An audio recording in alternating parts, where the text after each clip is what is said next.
Still on Brother Ibrahim. Ibrahim Chatta, majorly is one of those actors. Let me say, Brother Ibrahim is an actor in the industry with a very unique niche. Okay, Ibrahim tó bá yẹ pé owó iṣẹ́ kan wà tí ó fẹ́ gbà tó rò pé owó yẹn kéré ó máa rí dínkù òun tẹ́nìkan bá sọ létí ẹ̀ ń bẹ̀ yẹn pé mo dẹ̀ wá nídìí nǹkan báyìí báyìí ni 220 jẹ́ ká gba owó yẹn láti lè fi sẹ́tù ẹni yẹn. Kò kí n ṣe pé wọ́n fẹ́ gba owó yẹn kan nù. Gbogbo yẹn sápò kò ṣe pé èèyàn ti róúnjẹ jẹ náà o àwa ẹ̀ṣẹ̀ lọ ṣiṣẹ́ yẹn fẹ́ nìyẹn ní tí òṣòro ń bẹ so torí pé kàn gbọ́ pé ẹni yẹn ń feel bad àwa gba owó yẹn a fi sẹ́tù ẹ̀ tí ò bá wá rówó yẹn gbà á máa wá wábi tó ti fẹ́ yáwó fún ẹni yẹn. Who does that? Òun ló ń does that. I'm telling you why tí mo sọ pé Ibrahim kì í ṣe actor àwọn ẹ̀ máa ń bìlẹ̀ pé Ibrahim máa act níbo Ibrahim gangan l'acting. Oh, Ibrahim Chatta gangan ni acting táwọn èèyàn. Tí gbogbo wa wá act àgbákò èèyàn ni kò ń ṣe èèyàn lásán. Ni Ibrahim Chatta. Mẹ́ta ni àwa tá wà ní industry. Okay. Actor. Okay. Acting. Actors. Actors làwọn tó kù. Ibrahim ni acting èmi l'actor.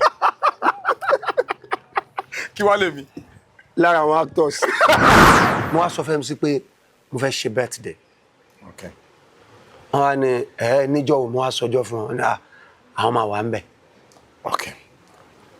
God so good. Wọ́n ní láti travel pẹ̀lú àwọn artist wa kọ̀ọ̀kan Jordan. Àwa wò pé báwo la ẹ fẹ́ ṣe birthday àwọn kan ní kí n dúró dẹ́bi tí mo lè ṣe. Fúnra ara mi. Ó tó tán. Kò ń ṣe ti gbéraga tí wípé ẹni náà tó ń fèsì pọ̀. Dẹ́ni mi ti mú déètì mi ẹni yóò sí nlé òkè kí n wá dúró.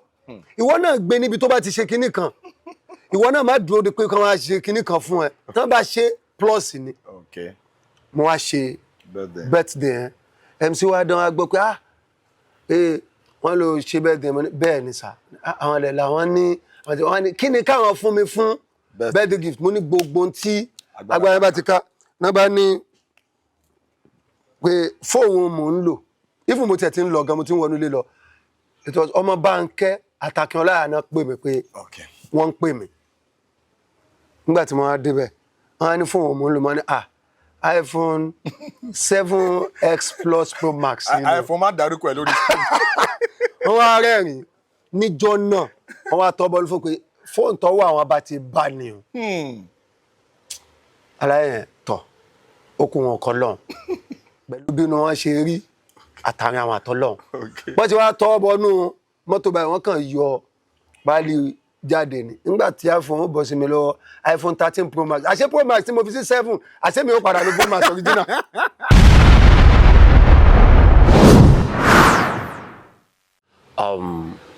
Orúkọ mi ni Ọlámilékan Àyìnlá tí gbogbo ayé mọ̀ sí 220 and mo jẹ́ ọmọ bàbá mi àti ìyá mi ló bí mi àfáà ni bàbá mi ẹlẹ́yà ni ìyá mi bọ̀ bí mo ṣe ń sọ̀rọ̀ yìí actor ni mi tí mo máa ṣe orí ìtàgé. Bó ṣe sọ ẹlẹ́yà ni mọ́mí mi that brings me to that first question. You see there is this narrative about your mom as ẹlẹ́hà àwọn èèyàn máa ń sọ oríṣiríṣi I see a lot of comments and all of that. Kí ni ó ń fa gbogbo gbọ́n mi sí omi òtó lórí ọ̀rọ̀ mọ́mí ẹlẹ́hà and all of that ẹ fún wa ní insight. Kò ń ṣe gbogbo èèyàn náà lọ́lọ́run fún ní làákàyè. Yeah. Ṣé rí ọ̀pọ̀lọpọ̀ wa máa ń bẹ lọ́run pé Ọlọ́run má jẹ́ n kú lágàn jẹ́ kí n bímọ. Kí n fi clause nǹkan kan sí pé má jẹ́ kí n bí òpònú lọ́mọ. And inú Al-Quran, let me say ọ̀rọ̀ Ọlọ́run. Okay. Ọlọ́run ò bẹ́ nìkan kan sọ̀rọ̀ ju àwọn tó bá ní làákàyè lọ. Ọlọ́run ò bẹ́ nìkan kan sọ̀rọ̀ àwọn tó bá ní làákàyè. Tó lẹ́kọ̀ọ́ ó lò lálẹ́bàá. You see, ìyá mi jẹ́lẹ̀ ò sọ pé kí n hide. Tó bá gbìyànjú àti hide àwọn tó bí Ọlọ́run fi wọn náà pamọ́. Okay. Kò wá pọn dandan k'Ọlọ́run fi ọ́ pamọ́ lójú ọmọ nìkan Ọlọ́run fi ọ́ pamọ́ nínú ayé náà. Tọ́lọ́run bá gbàdánwò kan lé lọ́wọ́ bóyá ó dá lẹ́sẹ̀ bóyá ó ń sin egbò àdá àjìnà tó wà níbi kan Ọlọ́run fi pamọ́ náà ni. Ẹlòmíràn ní àmọ́ rísì tọ́lọ́run fi pamọ́ tó bá ṣe wèrè yẹn kú ńkọ́. Sọ́lọ́run fi pamọ́ sínú sàárè náà ni ó dẹ́mi ẹ̀ légbodò ó tún wá ráyé lò. Àbí kí láǹfààní bàbá tó lò 70 years láyé tí orí nǹkan rẹ̀ jẹ àtajá tó lo 2 months tó yẹ kó gbádùn lé olówó ni àyàwó àánú náà tí kùn làwa kàn jẹ ẹranko jọ ni wá wild animal but ẹlẹ́yà ni ìyá mi àwọn kan máa wá complain pé why tó ṣe máa post àwọn kan máa ń pè ní eégún torí wípé níjọ́ tí wọ́n máa bí mi wọ́n náà bí mi níbi pé ìyá mi ń jẹ́ lẹ́yà ni nígbà tí máa gbọ́njú mo bá pẹ́ lẹ́yà ni nígbà tí àwọn ẹlẹ́yà wá ń hot gangba yẹn there is no social media tán lè fi máa showcase ẹ̀há wọn bọ̀ ìgbà tọ́lọ́ ní kémi débi tèmi délé ni tí mo dẹ̀ rí pé social media ló gbáyé kan léni so èmi náà gbọ́dọ̀ máa celebrate ìyá mi mo ń celebrate ẹ̀ ní corner àmọ́ tó bá fẹ́ ṣoore fún yàn tó bá gbìyànjú àti ṣe káyé rí wọn ní support ẹ̀ lèyìn fi kí society means àti ẹja ṣe fẹ́ tán kínní kan even Bible says oore tí ọ̀tún bá ṣe kó sì máa ṣe mọ̀ sí tọ́tún bá ṣoore lásìkò yìí tó sí ó mọ̀ kò sí máa sọ pọ́ọ̀tún yìí olórí ibu ni kò ṣe nǹkan kan o so torí ẹ̀ ló fi gbọ́dọ̀ máa fi díẹ̀ sí so mo ń try láti celebrate ìyá mi bọ̀ àwọn kan wọ́n sọ di wáì kíní kan bó ṣe rí ó ṣe máa post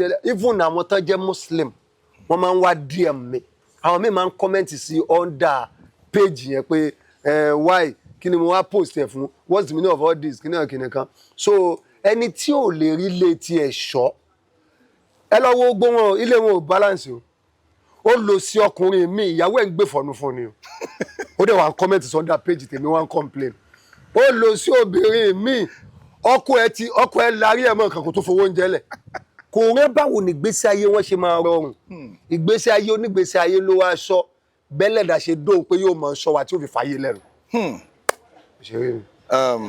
I know that you and Brother Ibrahim Chatta, I know that you guys are kind of close. Kí ni relationship tó wà láàrin ẹ̀yin méjèèjì because you know the industry kind of know that you guys o máa ń ṣe bí àbúrò Brother Ibrahim. You understand? You guys are very, very close. Kí ni relationship tó wà láàrin ẹ̀yin méjèèjì?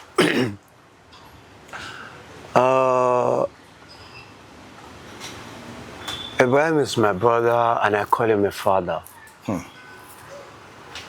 I can't say how much I love him. I can't. I too love him because one day I said, Baba mi, akọ́lọ́ máa fọ̀run kẹ́. Mo ní ṣé mo rí pé kò sẹ́ni tó lè ṣe nǹkan kí n má bàjá fún yín. Àmọ́ tí Ibrahim bá ṣe mistake rape ẹlẹ́hà mo lè forgive ẹ. As in ẹlẹ́hà. Fawallahi alladhi la ilaha ghayruhu. Kọ́lọ́ máa fọ̀run kẹ́ bàbá mi bí tí mo love Ibrahim dé. Wow. Mo love ẹ gan. Mo love ẹ gan. Ìjọ kan wá ń sọ̀rọ̀ pẹ̀lú brother mi olóhùn yọ. Ibrahim náà wà ń bẹ̀. Ọlọ́run yóò sọ bó ṣe like Ibrahim tó mọ̀ ní àbí nǹkan ṣe ẹ̀. Ẹni tó yẹ pé tó bá rape ẹ̀ mo sọ́njọ́ ẹ̀ ní ẹ̀yìn Vertical Hotel. Mo ní ẹ̀dọ́ pé tó bá rape ẹ̀ lé a máa forgive ẹ̀ kò sí nǹkan tí bàbá mi lè ṣe fún. Ẹlẹ́hà mọ́ mi ẹ̀. Vraiment. For you to know how much I love him. Ibrahim is the only actor in the industry lẹ́yìn náà Saheed. Ẹ tí mo kọ́ ṣe fún ni mo fẹ́ sọ yìí. Okay. Mo fọ mọ́tò Ibrahim. Okay. Mo máa ń wọ bàtà fún bọ̀dá Ibrahim. Máa ń ṣe PA wọn. Kò sí àwọn ọ̀gá tí mi lè ṣe fún. Bọ̀ mi láǹfààní àti ṣe fún kankan ju bọ̀dá Ibrahim lọ. Torí pé Ibrahim ni ọkàn mi balẹ̀ fún gbogbo nǹkan tí n bá fẹ́ ṣe fún pé mi kì í rí bí pé mò ń ṣe nǹkan kan máa ń rí bí ìgbà tí mò ń ṣe nǹkan dùnú ayé mi. Even then tán bá pè mí fún iṣẹ́ tí Ibrahim bá fẹ́ lọ location mo ready àti tẹ̀lé Ibrahim lọ location. Wàláì. Tó bá ní location ti tiẹ̀ already àti forgo ìyẹn láti tẹ̀lé Brother Ibrahim. Kí nǹkan ṣe location jọ náà lọ. Kí nǹkan ṣáà ti mọ̀ ṣe Ibrahim. Because the love yẹn ti pọ̀ jù. Ó wá bá débi pé bẹ́ẹ̀ mi ṣe sọ̀rọ̀ gangan ni. Because tẹ bá watch torí pé Ibrahim ń ṣe àfà. Ibrahim kan máa sọ pé òun kì í ṣe àfà ni. Irú àwa ìlà kì í ṣe àfà. But tó pé Ibrahim sọ pé ó máa ń ṣe àfà. Tó bá dẹ̀ fẹ́ ṣe róòlù àfà. Tó bá fẹ́ ṣe róòlù àwọn nǹkan bẹ́ẹ̀ wàá sọ̀rọ̀ bí Ìlọrin. Ló máa fi lè dùn. So ó wá bá débi kan dé pé wọ́n máa ń sọ wípé èmi àti Ibrahim máa ń sọ̀rọ̀ bákan náà. Ní yí ẹ̀ kan mo gbé kọ́ bọ̀dá Ibrahim pé ìyá Ahmed ń pè bọ̀dá Ibrahim wọ́n ní bọ̀dá Ibrahim ilẹ̀ ń sọ̀rọ̀ mo ní èmi lè mi ń sọ̀rọ̀ ní bọ̀dá Ibrahim ló ń sọ̀rọ̀ ẹgbọ́n bọ̀dá Ibrahim náà ti sọ́rí pé ẹnìyẹn ń sọ̀rọ̀ bí Ibrahim. Wow. So mo wá wò pé bóyá love yẹn ló jẹ́ kíní ẹ̀ ọ́n pé tí ọkọ àti ìyàwó bá love ara wọn ó máa jọra wọn tó máa yá vocally facially tó máa yá physically. So bóyá love tí mo wá ní sí wọn ló wá jẹ́ kí kíní yẹn rí bẹ́ẹ̀ àbí bákan ṣá torí wọ́n tún máa ń la àjọra èmi ò dẹ̀ wọ́n bá ṣe jọ torí èmi gbẹ so lẹ́yìn náà para Saheed. Okay.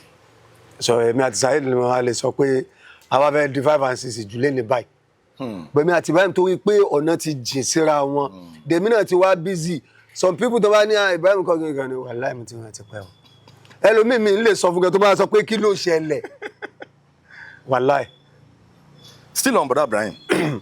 Ibrahim Chatta majorly is one of those actors. Let me say Brother Ibrahim is an actor in the industry with a very unique niche.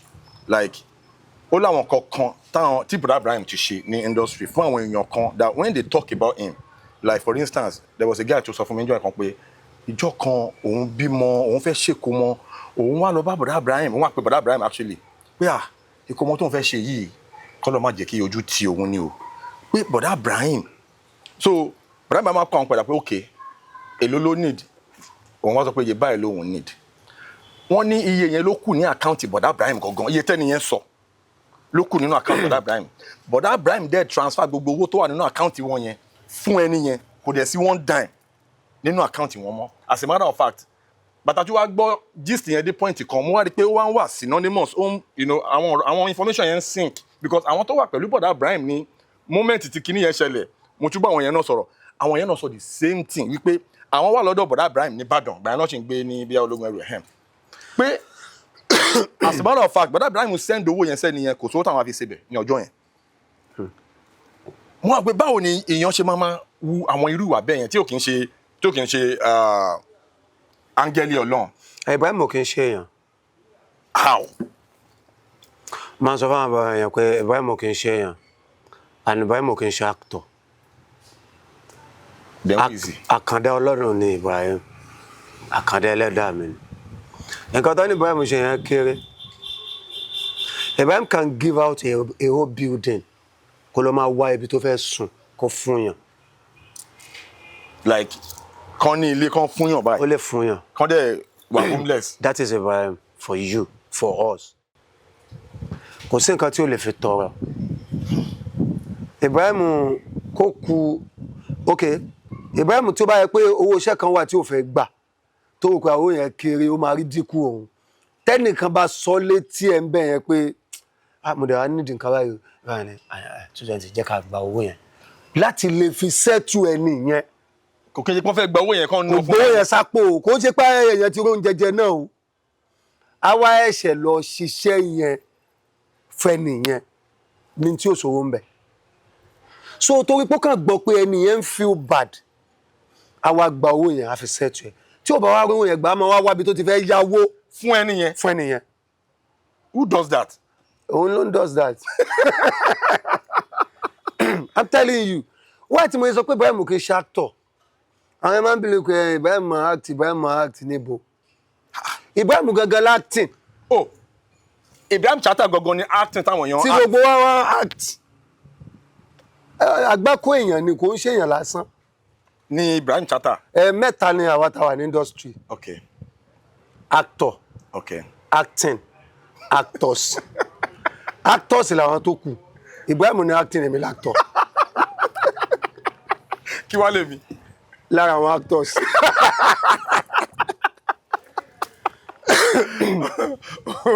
Okay. Now I'm loving this conversation because I have told you guys. I said this conversation is here. It's gonna be more like a honest conversation, more like we are gisting. You get because 220 is one of my closest buddies in the game. So recently, when I see you and them Jagaban, them Austin Emmanuel, I tell people I say 220 is can you put that more road? I know. You are one of the most honest persons I have ever, mingled with in my life. You understand? For real, on the record. So, There is something about you when it comes to Islamic Alpha character. There is a way once you are in that character, like you are in your zone, what you are in a comfort zone. This guy is highly knowledgeable when it comes to Islamic knowledge. Yeah, can you lobe?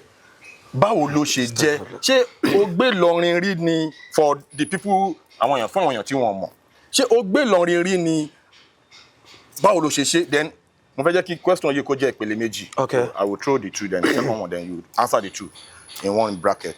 Ìyẹn Islamic knowledge, how come? Báwo ló ṣe ní that much that it doesn't, kì í shake tó bá ń ṣe character yẹn. Then when you play a cultural, character, tabaloya traditional film, when you play that kind of character, you always go to the extreme because you have an adequate knowledge of Yoruba language. How come? Because èmi mọ̀ ẹ́ dáadáa, délé. Mo mọ̀ pé mo mile 12 ni ẹ́. Eba. So how come? Because mo mọ̀ mile 12 dáadáa, tí máa lọ sí mile 12, máa bẹ́ẹ̀ mile 12, mo mọ̀ bó ti máa ń lọ, Mile 12, ọmọ tí ò bá gbọ́n, mile 12 ló máa ti kọ́. Nǹkan á ṣe. So mile 12 ò kì í ṣe ìlú táwọn ọmọ jẹ́jẹ́, àwọn ọmọ get inside wà. Mile 12 na ìlú táwọn ọmọ tó já, àwọn ọmọ gbòòrò, àwọn tó já tán lọ́pọlọ, tán lẹ́nu, àwọn ló ń gbé mile 12. Báwo ló ṣe, how did you get the knowledge? Number one, Okay. Ọlọ́run kára kan rán mi lọ lé kéwú. Okay. And níwọ̀n bá, Okay. mo mọ níwọ̀n bá. Níwọ̀nba ni. Níwọ̀n bá ni. Àṣetọ́ni ló nímọ̀ jù, ó padà ṣàgbákò pẹ̀lú ẹ̀ náà ni. So níwọ̀n bá. Àmọ́ ìkẹyọ̀ kan ni pé gbogbo nta bá ń ṣe kẹ́lẹ̀ dà mí fi báríkà sí. Àmín. Ìwọ̀n bá tí mo mọ̀ ẹ́ tó bá ní nǹkan lọ́wọ́ tó bá yẹ pé change ló ní lọ́wọ́ utilize ẹ̀ dáadáa.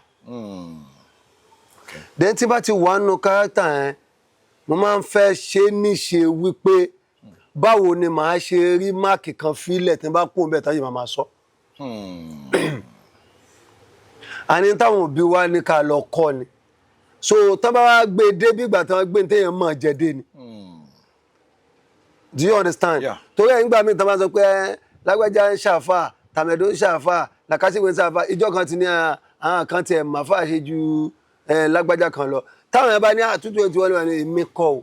Toríjọ́ tó bá ti ń jẹ́ kán máa sọ pé wọ́n ni. Ẹlẹ́dàá lè sọ pé ò ní jẹ́ bẹ́ẹ̀ mọ́ o. Èmi ò dẹ̀ tí bẹ lọ́run rí láyé mi. Orí screen mo ti ń sọ yìí, fáwàlá ilẹ̀ dé láìlá gèrú. Mi ì tí bẹ lọ́run pé Ọlọ́run ò jẹ́ kí n blow gan.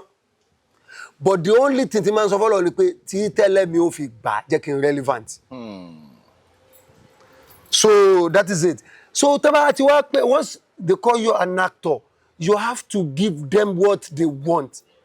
Because they will never call you because they like you. They will always call you because they need do you understand? So ní gbogbo ìgbésí ayé mi tí mo ti wà ní industry, mi ìbẹ́ lọ́run rí pé mo fẹ́ blow bí àwọn Ibrahim, Okay. bí àwọn Ọdún, àwọn Saheed Balogun, àwọn Múyìwá Adémọ́lá Aṣíwájú, gbogbo wọn mi ti bẹ́ lọ́run rí bẹ́ẹ̀. Mi fẹ́ dì wọn o.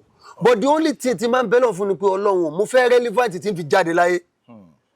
Because ẹlòmíì máa wá wò pé kí làwọn yẹn ń ṣe, mo fẹ́ jù wọ́n lọ, mo fẹ́ ṣe kinní kan, wàá wá lọ wàá padà, gbogbo èèyàn kọ́ ló máa ní grace irun táwọn yẹn ní tán ti ń lò bọ̀ láti gbà ẹ́. But ìwọ náà bẹ lọ́hùn kó wà ń bẹ̀ kán mọ́ gbàgbé ẹ̀ kó sì máa jẹ́yàn àtàtẹ́lẹ̀ mi ò fi gbà tó ra báwọn kan náà ń bẹ̀. So whenever tí n bá wà lórí set, because once they call you an actor, you have to do whatsoever tó máa fi rí pé actor ni, you give out the best. Do you understand? Yeah. Because tó o bá ti ṣe, wọ́n máa gbàgbé ẹ̀, they will never call you because they like you. They will always call you because they need you. They need you. And you will give them what they want. If you cannot give them what they want, they will abandon you. Then, second question, kí n má gbàgbé. Bó ṣe máa ń ṣe cultural character, tó bá ṣe traditional character, where did you learn that? Ṣé o lọ gbé nílùú ni àbò gbé lọ́dọ̀ grandma? Knowledge yẹn ni mò ń béèrè. I was born and raised up in my 12. Okay. Ẹ lè mú mi kó my 12 o. Mo yọ̀rọ̀ ẹ̀. But lè mú my 12 kúrò lára mi. Ó yá ọ̀rọ̀ mi yẹn lò. Tipẹ́tipẹ́. Me, I was born in Mushin, born and bred. Yeah, you can take me out of Mushin. But you can never take Mushin out of you. Out of Jeff. Kò possible. Ẹ jẹ́ ká gbéra wa débẹ̀. Àwa la ní Paso. Àwa la ní Paso. Àwa la ní Mushin. So now, ibo ló ti get gbogbo knowledge yẹn. My 12 lọ BSc. My 12 ò kí n ṣabúlé. How come? N tó ṣẹlẹ̀ ni pé kò yé mi. Wàláhì aláàzìm kò yé mi. Àwọn kan pọ̀ tọ́lọ́ ń ṣe fún mi tí ò yé mi náà fúnra mi. Bí ìwé, thank God you know that I didn't go to school.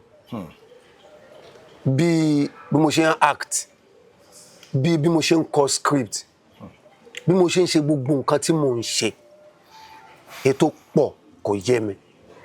Because mo rántí pé tí n bá dórí set, nígbà tí ìjọ first time tí Adébáyọ̀ Tìjàní máa kọ́ direct mi. Mi ní gbàgbé, a wà ní ṣé àlárí àbí tẹ̀gbẹ́ ta máa ń lò ń gbà yẹn. Wọ́n wá fún mi ní lines. Bàtẹ́ mi máa sọ lines. Èmi wá fi kún pé a ní Òtàkìtì, mi ní gbàgbé lines yẹn. Onílẹ̀lẹ̀. Ṣàtàyè la ní ọ̀tá ní àbátakú. Mo wá rí i pé Báyọ̀ cut. Ẹgbẹ́ yóò cut why? Why does it have to be like mo dẹ̀ sọ́kò dẹ̀ cut? Bàtà wá ṣe tán ọkàn ṣéèkì mi ó dẹ̀ lọ. Mo wá rí i pé inú mi kọ́kọ́ dùn pé aṣíwájú lẹ́ni ó encourage mi. Ẹlẹ́kejì wọn kà ní tí mo sọ yẹn balance o. Kò wá complain. Mo wá ṣe sí mi náà. Mo wá sọ tán sọ bọ̀ èmi náà máa tún fa nǹkan kan wá. Ó wá ń balance. Ibẹ̀ mo tún wá rí i pé mo lè ṣe bọ̀ àwọn èèyàn tó rí gangster tá a máa ń ṣe. Wọ́n rí bí ìgbà téèyàn lè ṣe tí ò bá ń ṣe wọ́n tó mọ̀. Èmi wá máa ń build Yorùbá fúnra mi. Mi ìdẹ kò dẹ́ ṣe ọmọ ìlú òkè ni mí. Ọmọ Ìlọrin ni mí. Bọ́ wọn bí mi sí Ìlọrin. Mi gbé Ìlọrin rí. Èkó náà bí mi sí ní máa tó ẹ̀bẹ̀ náà mo gbé ibẹ̀ mo dàgbà sí tí mo ti lò gbé sí ayé mi. Ọlọ́run tó ní mo move lọ bí tí mo ń gbé sìn. So bẹ́ẹ̀ mi náà ṣe wá ń rí iṣẹ́ tó fi ń work Ọlọ́run nìkan ló yé. So àti research tá à ń gbà pẹ̀lú ẹni tá à ń gbọ́ látẹnu àwọn èèyàn. Okay, it is safe to say wípé o build that you took your time out to develop your craft. Thank you. You know, I like that. So the next question, eléyìí máa wà very clinical a little bit. Nínú character ká máa ṣe character alpha. There is another actor in the industry tí mo mọ̀ dáadáa, MJ. Mamadou Jamiu Isiaq Ajani. Nínú ẹ̀ méjèèjì, I know you guys are close. Tọ́n bá tẹ̀yìn sórí pápá character yẹn, you know, like àwọn èèyàn fẹ́ mọ̀, ta ló lè ṣẹ́ǹkì ara wọn nínú ẹ̀ méjèèjì? Èmi ò mọ̀ kí o MJ mọ̀ kí o. Èmi ò mọ̀ ṣe òun ló mọ̀ ṣe o. You are saying that because you dey humble, you know they lie, you know they do bragado. I know that MJ is very, very good. But you know, when it comes to, you know, artistic, when it comes to artistry, when it comes to talent, when it comes to portraying characters, ó máa ní àwọn levels kan tí àwọn tó bá jẹ́ good actors tí wọ́n máa ń gbé character yẹn lọ even beyond what the director is actually envisaging. Like you said, pé ó ṣe character yẹn tán lẹ́ẹ̀kan pé Adébáyọ̀ Tìjàní, you know, ó ṣèkì ẹ, ó congratulate. That means ẹ̀gbọ́n yẹn understand the nǹkan tó ní. That was why he was able to acknowledge what you did on that set. Ẹlẹ́rìí ni wàláì. So now bí tí mo wá sọ̀rọ̀ yẹn lọ ni pé I want to get to the nitty-gritty of this discussion. Nínú ìwà tí MJ ta ló feel pé ó lè nọra wọn pa lórí character yẹn? MJ ni. You can tell them, but èmi ò gbà. MJ, rí voice MJ. Look, I'm not discrediting MJ. I understand. MJ na my guy. Yeah, sure. MJ na my guy. Sure. You know, but MJ is very, very good. Very fantastic actor. Fantastic. But that character, I know that MJ is very, very deep in that character. I know. But to me, okay, MJ ni. Okay. To me. Okay, guys, see, I'm throwing this question open now, and I will be expecting you guys in the comment section. Between 220, Olamilekan Ayinla, and MJ, you know the MJ I'm talking about, you know, these guys, they are fantastic actors, but when it comes to that alpha character, who do you think can kill it the best? Yes, that's the question. Meet me in the comment section. So let me proceed with this kind of a questioning. Shochiri in industry 220. Yeah. I know you have done a lot for a lot of people, even me, Timo Jokoi. You have sacrificed. There were times to just pay oti cost story. To money, okay, Jeff, Wolomashe, Lidro, you could have actually played yourself. You understand? So I want to take out time to appreciate you for your effort and all of that. Then, in industry, what is the most challenging experience to ní? Bóyá o fẹ́ pe artist kan tàbí star kan ló fẹ́ ṣe tó bójú ẹ̀ jẹ́. What is that most challenging experience in industry? Tó máa ń dùn ẹ́ tó jẹ́ pé jọ́ tó bá rántí báyìí wàá wẹ̀yìn báyìí pé kọ́tẹ́ ni ṣe fún mi. So you could actually take out your time on this show to express yourself. So if that person actually watch, this training about padà wo show yìí, I realize. So let me máa ṣe nǹkan tí kò dá fún yàn. Kò ní realize pé nǹkan tó ń ṣe yẹn ò dá. Ó máa take ẹlòmíì láti sọ fún ló ṣe máa wá realize. Máa dárúkọ ẹnìkan. Máa sọ ẹnìkan tí máa ń dárúkọ, tí máa ń sọ, or tí mi ní dárúkọ. Wọ́n máa ń ní kò dá ká sọ̀rọ̀ òkú. Bọ̀ kálukú yẹn ṣe tí ò dá ni mo lè má dárúkọ. Kọ́lọ́n bá mi ṣe àlékún kí á ti gẹ̀ fún Aisha ọmọge campus. Ọmọge campus. Ẹni tó dùn mí láyé pẹ́lẹ́dà mi pa ni. Ó dùn mí gan. Kí ló ṣẹlẹ̀? I love her so much. When she was alive, mo máa ń rí picture sister yẹn lójú mi báyìí every time. Màá náà tí wọ́n ń gbìyànjú fún ọ̀zù wa, mo wá pè wọ́n fúnṣẹ́. Bóyá tí mo fẹ́ fún wọn lè gbà lọ́dún náà. Instead of máa fi wá sọ pé àwọn ò lè gbà, bọ́n ṣe bá mi sọ̀rọ̀ normal to me. Nígbà tó tún wá já ẹlẹ́kejì mo tún wá pè wọ́n tún wá ṣe the same thing. Ṣe kọ́ àbí bí mi ṣe mọ̀ tẹ́ ẹ bá pè mí sí fíìmù tí owó yẹn ò bá káwé tó yẹ kí n gbà máa ní ẹjọ́ ẹ má bínú mi nílé gbà Ọlọ́run á fún iṣẹ́ yìí ní àlùbáríkà wàláhì alazim. Báwọn ṣe wá sọ̀rọ̀ ó possible kó ẹ pé stress location wọ́n máa ń busy back to back ìyẹn ò work kí ni ẹ dùn mí mo tún wá pè wọ́n again fún another iṣẹ́ wọ́n tún ṣe the same thing. Ó wá di ọdún kan bẹ́ẹ̀ kí n sọ pé yíyẹ tán kú àwa wà ní Joshua hotel ó dà pé Ìyábọ̀ Òjó ló níṣẹ́ yẹn wọ́n á fẹ́ ṣiṣẹ́ ń bẹ̀ wọ́n fẹ́ jà as a boxer. Nígbà tá a ti wá ń ṣùtì lọ Àdìgún Débọ́lá ó wà lórí set yẹn KS ọ̀rẹ́ mi ó wà lórí set yẹn àwọn Doris Simon èrò pọ̀ ń bẹ̀. Ká wá kó àwọn ní bọ́n ṣe fẹ́ jà àmọ́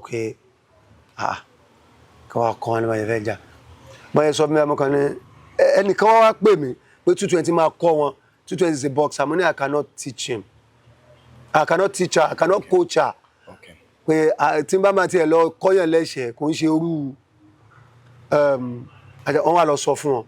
Wọ́n á pé ń gbọ́ kílé tó lóòrè kọ́ mi kí ní ọ̀kẹ́rẹ́ kan mo ní mi ẹ̀ lè kọ́ yín.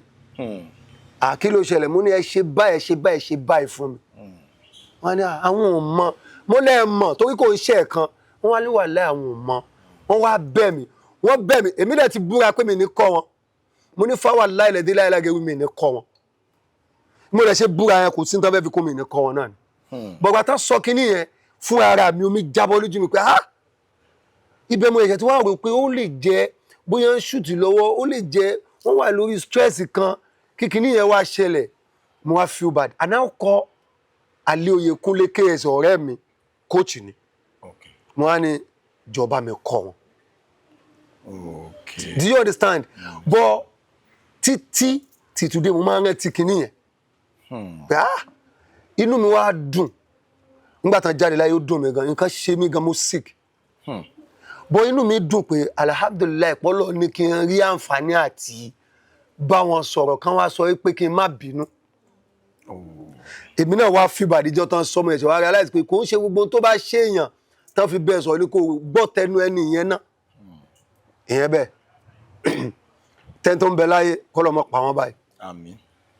A fẹ́ ṣe film máa ń sọ dáadáa mo ti wá dórí set èmi ni mo kọ script yẹn èmi ni mo title movie yẹn nígbà táwa débẹ̀ ẹ̀wọ̀n àti ọ́zù àwa tá à nílà ká tó yẹ pé gbogbo tá a bá ti rí fíìmù ní ibi tó yẹ ká ti rí wà ní ibi tá a bá ti gbọ́ pé ṣe fíìmù là ń lọ mo wá dórí set mo wá fẹ́ shoot wọ́n sìn péré tí mo yọ́lẹ̀ fúnra mi pé mi náà máa ṣe as PM ẹni ẹ bá sọ fún mi pé mo ti múra tán kódà aṣọ tí mo wọ̀ rẹ́ẹ̀dì ni aṣọ yẹn dàbí sweater bẹ́ẹ̀ apẹ́ ẹ̀gùn ó ní zip báyìí máa ń wọ́ zip olùsí báyìí ni tí wọ́n á wò pé èmi náà ń gara. Ìwọ dẹ̀ ti múra tán.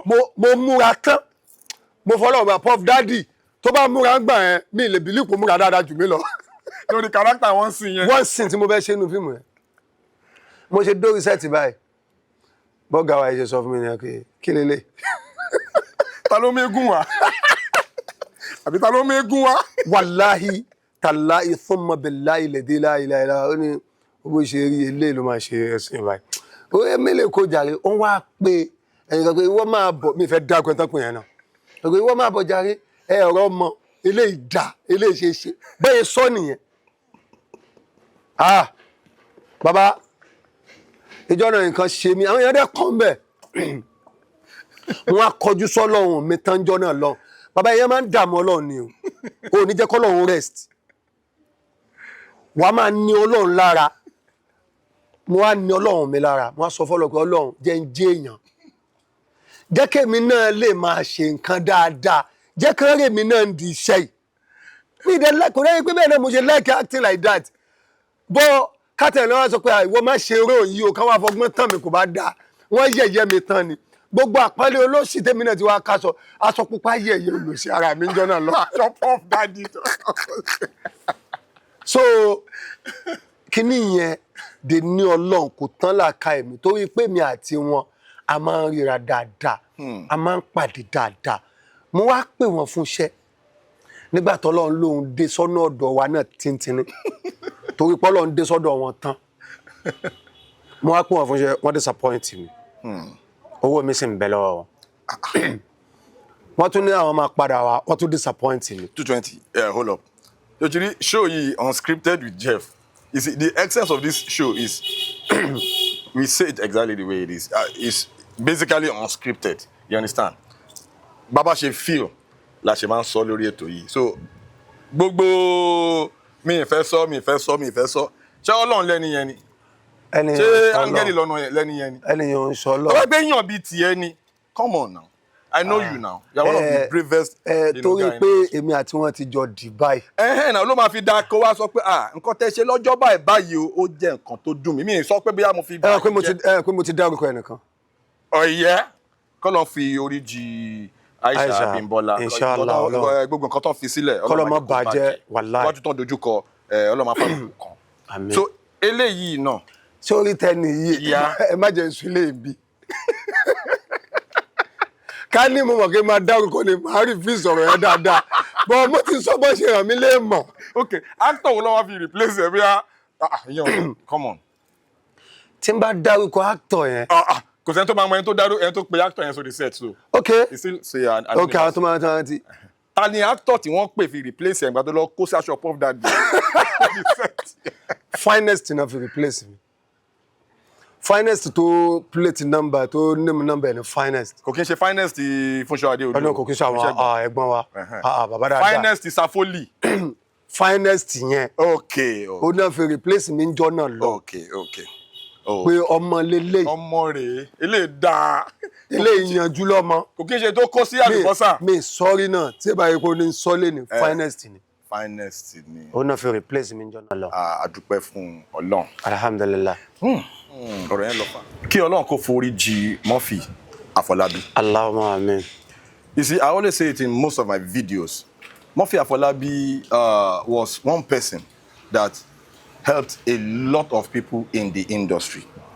Ní industry wa ta wà lẹ́ni yìí, mo fẹ́ lè sọ pé tá bá fi máa kà 1, 2, 3, 4 ó máa ní òǹkà ó máa wà countable iye celebrities tí kò gba iwájú Murphy kọjá tàbí kò gba window Murphy kọjá in terms of career development. Èmi tí mo jókòó yìí impact Murphy nínú career mi tí máa bẹ̀rẹ̀ sí ní sọ látẹ̀ ní dọ̀la ní kúrò ń bí báyìí pé mo rìn lórí títì báyìí wọ́n pè mí Òṣùmàrè iṣẹ́ Murphy ni. Then a lot of people, the last time tí mo interview Akeem Effect, òun náà sọ the same thing. Pé the impact Murphy played in his career from the beginning. As a matter of fact, it was Murphy that actually gave him that Akeem Effect. Wow. Ó sọ ní interview. So Murphy did a lot for a lot of people. Láti fi help wọn. Yeah, sure. Mo dẹ̀ mọ̀ pé now time kan náà ìwọ àti Murphy ẹ máa jọ ń ṣiṣẹ́ dáadáa ẹ close. Kí ni ìbáṣepọ̀ tó wà láàrin yín? Kí ni relationship tó wà láàrin yín nígbà tí Murphy wà láyé? K'Ọlọ́run forí jì Murphy lẹ́ẹ̀kan sí. Àmín. Gbogbo àìṣedédé ẹ̀ k'Ọlọ́run bá wa fojú parẹ́. Àmín. Ẹni tó filẹ̀ náà Ọlọ́run má jẹ́ kó bàjẹ́. Àmín. Now answer the question. Wọ́n ní orí ibi tá a ti máa ń sọ̀rọ̀ láwa yìí. Unscripted. Unscripted. You see, Murphy da. But èmi máa sọ àwọn kankan. I will say it like wọ́n ní kí a máa sọ̀rọ̀ òkú bákan. Èmi máa sọ fún alààyè láti lè gbìyànjú kí ó tó di pé òun náà máa dòkú kó lè bá máa ronú tán máa sọ lẹ́yìn òun pẹ̀lú ọmọ òun. Murphy da. Yeah. Murphy ni actor tí mo kọ́ lọ fún ní script nílé tó ṣe mí lálejò tó fún mi lówó mọ́tò. Wallahi alazim. Wallahi. Murphy da. But èmi àti wọn jà. Mo yẹ sọ̀rọ̀ Aisha ọmọge campus yìí. Mo yẹ sọ̀rọ̀ tí wọ́n ní èmi àti wọn jà gan. Èmi àti wọn jà gan, a jà gan. Kí ló fà?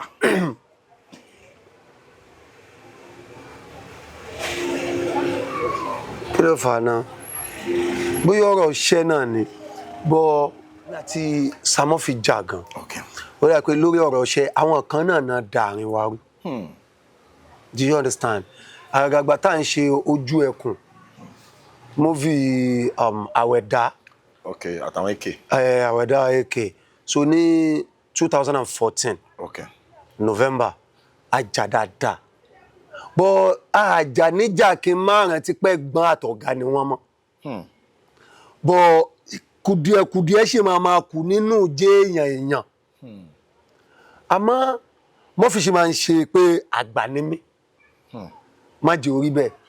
Àmọ́ wọn bá àwọn nǹkan táwọn náà bá ń gbọ́ ó máa ń jẹyọ látara àwọn náà sí mi. Ìhùwàsí wọn sí ẹ. Nígbà tó lọ́ máa ṣe ó kù díẹ̀ táwọn náà jáde láyé Ọlọ́run ní kémi àti wọn náà tún wá rẹ́ padà. Gbogbo àwọn wà ní Swiss the Palm Hotel nínú Ajao Estate. Okay. Even before gbà yẹn a ti ń close mo pe Murphy Àfọlábí sí fíìmù kan tí mo yà fọ́gá mi. Okay. Murphy ò gba £1 lọ́wọ́ mi mo ti lọ tán kí n tó ṣe ìwọ̀nba kódà owó káàdì mo ṣe sí wọn. Murphy tán máa charge ńlá. Ó gbé odidi Murphy Àfọlábí dìde wá sórí set. Wàláhì lẹ́dẹ́ láìláìlá wa wọ́n dẹ̀ dáhùn. Ibẹ̀ mo ti wá wò pé gbogbo nǹkan tó bá wà nù mí sí ẹ̀gbọ́n yìí ó yẹ kó tán. Wàláhì sọ́nbẹ̀ lẹ́dẹ́ láìláìlá tán fi wà láyé tá a fi ń jà yẹn náà. Mi ní nǹkan tó lágbára pé kí nǹkan ṣe wọ́n sínú mi. Bọ́ máa wò pé ẹ̀gbọ́n yìí wọ́n dẹ̀ ṣẹ̀ mí. Wọ́n dẹ̀ ṣe báyìí ìgbà tí mo wá sọ wọn náà sọ pé 220 nǹkan báyìí ni. Ẹni báyìí ló sọ nǹkan báyìí. So mo wá sọ wọn pé èmi dẹ̀ máa ń rò pé ẹ̀dá sí wa ó wá tán. Òun ló fi jẹ́ pé ńgbà tí mo fi jáde láyé mo wà nínú ẹni tí ó ṣe fídíò fún àwọn àfáà kan tó ń complain Murphy. Àbáwo ló ṣe rò pé wọ́n gan ṣe máa jẹ́ tó ń judge ẹnìkan. Ṣé bí n tán kọ́ wa là ń ké? Ṣé bí wọ́n ṣe ṣàlàyé fún wa la ṣe ń gbọ́? Ṣé bí tó ipò pé kíní fún wa ní funfun la ṣe wò pé funfun ni? Ta ló fẹ́ tí ara ẹ̀ gbọ́ lọ́dọ̀ Ọlọ́run pé funfun ni kíní? Ó ló fi mú mi tí mo fi bínú gbà yẹn pé ó mọ kọ̀ọ̀kọ́ wọn. Ìtàn sọ fún ẹ ló ń gbọ́ ṣé wà tí Murphy lẹ́jọ́ ń jókòó ni. Ó mọ báwo ni Murphy ṣe nígbà tí mo dé láti hajj Murphy ló kọ́ wa kí mi. Austin ló wá gbé mi Boston ṣe ń pè mí láti ìgbà tí mo wà ní Mẹ́kà lọ sí ti ń pè mí pé ọ̀rẹ́ ìgbà wo ló máa dé kíní kan mo sáà ń sọ fún pé màá dé ìgbà tó wá sọjọ́ fún Austin ti dé kalẹ̀ mi mọ iye hours kí n tó land sí airport gbàdúgbò kan náà o ọ̀nà jìn síra wọn gan Austin gbé after Sango àbí ọ̀nà Sango àbí ojú oore ń bẹ̀ èmi ń gbé Kòròdú Austin wá drive láti ibẹ̀ yẹn wá gbé mi ní airport ó wá lọ drive mi sí Ìkòròdú èmi dẹ̀ tí ní kan bá mi páàkì ẹrù sínú mọ́tò ìjọ tèmi dé láti àjọ ẹlẹ́yìn máa wọ jímọ̀ ìjọ lẹ́yìn mi lọ sí fíìmù kódà mo tún gbé bá I'm telling you so mo ṣe wá dé sínú ibi tí mo wà inú apartment tí mo wà Murphy ló wá kí mi Murphy drive wá kí ẹ nínú Murphy tí wọ́n ń béèrè wípé jàlámí àwọn dà mo wá ní ẹ fi jàlámí àti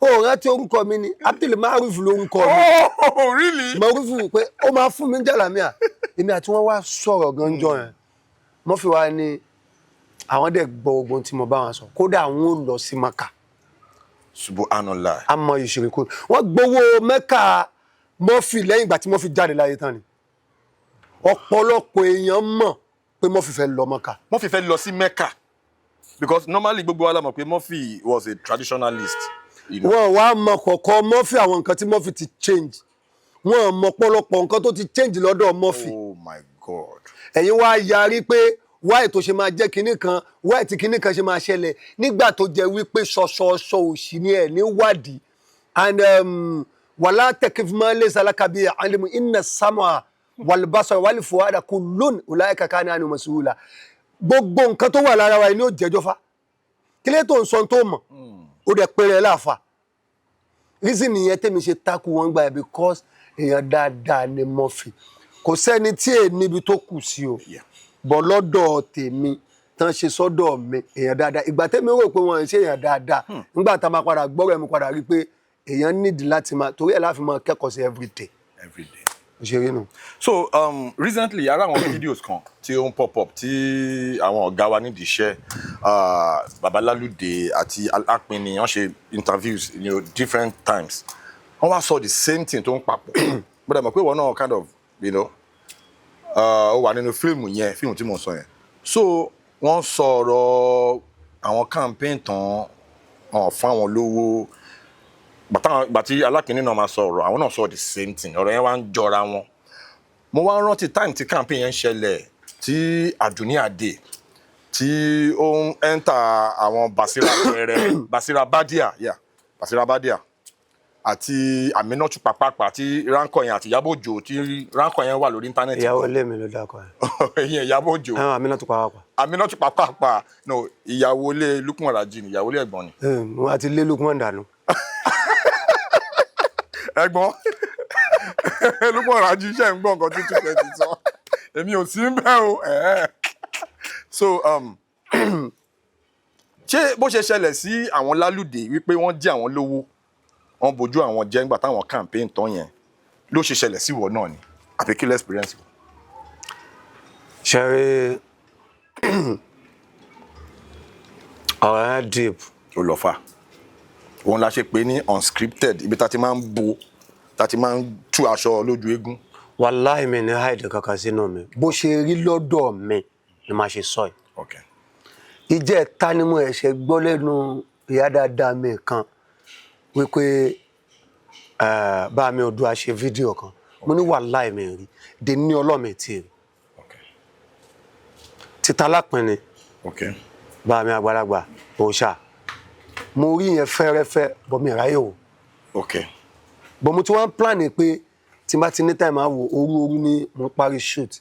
ṣé kí n sọ nǹkan tó ń sọ fún mi. wọ́n ti sọ fún mi. ṣẹ́rí number 1 ní inú géèmù yẹn èmi náà wà ń bẹ̀. torí ó dà pé everybody ní personal experiences wọn lọ́tọ̀ọ̀tọ̀. but experience tèmi dà. báyìí ni mo ṣe máa sọ màá bẹ̀rẹ̀ látòrí MC tó kó wa jọ. ìyẹn Alhaji Musiliu Ayinde Ayédáadé. MC ẹni tí mo like ni wọn. bọ́ mi kì í kí wọn tó bá rẹ̀ MC báyìí ò ní kí MC. mi ń kí wọn. Kò sẹ́ni tó máa rí MC tí kò ní kí MC normally ní. èmi kì í kí wọn. Kí ló fà? Thank you. Nítorí wípé wọ́n mọ̀ mí èmi ni mo mọ̀ wọ́n mo ń bọ̀ o èmi wọ́n máa ń sá fún kí n wá kíyàn kó wá fojú pa mí rẹ́. Nígbà tí Bísọ́lá Badmus ṣe òkú bàbá ẹ̀ àjọ wà ń bẹ̀ ni Bísọ́lá dẹ̀ mọ̀ wípé Bísọ́lá máa ń sọ fún mi pé MC máa ní ẹ̀hẹ́ bọ́ọ̀rí sí tẹ́mi fi láìkọ́ ni pé máa ń gbọ́ nǹkan ṣe fáwọn èèyàn èmi dẹ̀ ní èmi jẹ́ ẹnìkan tó yẹ pé ẹni tó bá jó ní dáadáa nínú tèmi máa ń dùn sí bọ̀ èmi àti Zaria a máa ń kíra kódà máa ń ṣeré ọ̀gá wa níjọ́ yẹn ó wá ní MC kìnìún kankan èmi ò kí wọn ó wá ní kìnìún kan wọ́n gba ẹgbẹ́ mi kọjá báyìí wàláì tàláì sọ́mi láì orí screen mo ti sọ mi kí wọn nígbà tí màámi Madam Ṣajẹ àwọn náà wá ń ṣe mo ti gbàgbé yíyẹ tán ṣe on stage mo débẹ̀ bí mo ṣe ń wọnú bẹ̀ báyìí bàbá ọjà tẹ̀lé mi mo lọ kí Murphy mo kí Igwe mo kí MC mo kí Koko Zaria Àjàre bí mo ṣe wá ń jáde bọ̀ èmi àti kí ló kọ bọ́dà mi yìí olórí ọ̀dọ́ gbogbo ìjọra Rilwan Kula bọ́n ṣe pè mí báyìí pé bàbá Tuale àkìrà wa ó tán àwọn MC jókòó ráǹdì gbogbo ẹ̀ gbogbo wọn náà jọ jókòó. MC nìkan ló kí. gbogbo àwọn tó kù. ó kí everybody.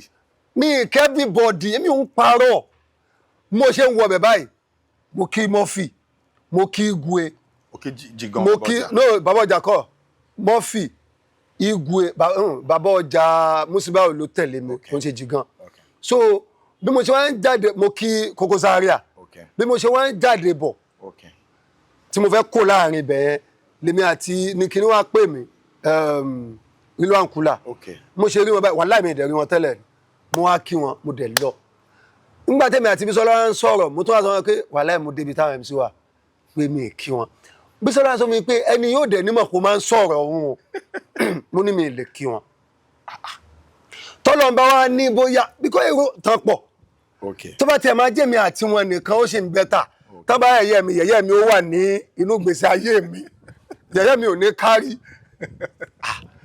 nígbà tó wá di ọjọ́ náà mo wà ní kóòtù bí Lukman Raji ṣe pè ní ẹ pé Kasim Jagaban ló pè pé kíní prógrámù CGI pé àwọn wà lọ́dọ̀ MC kí n máa bọ̀ mú ní tí ò kí ń kí.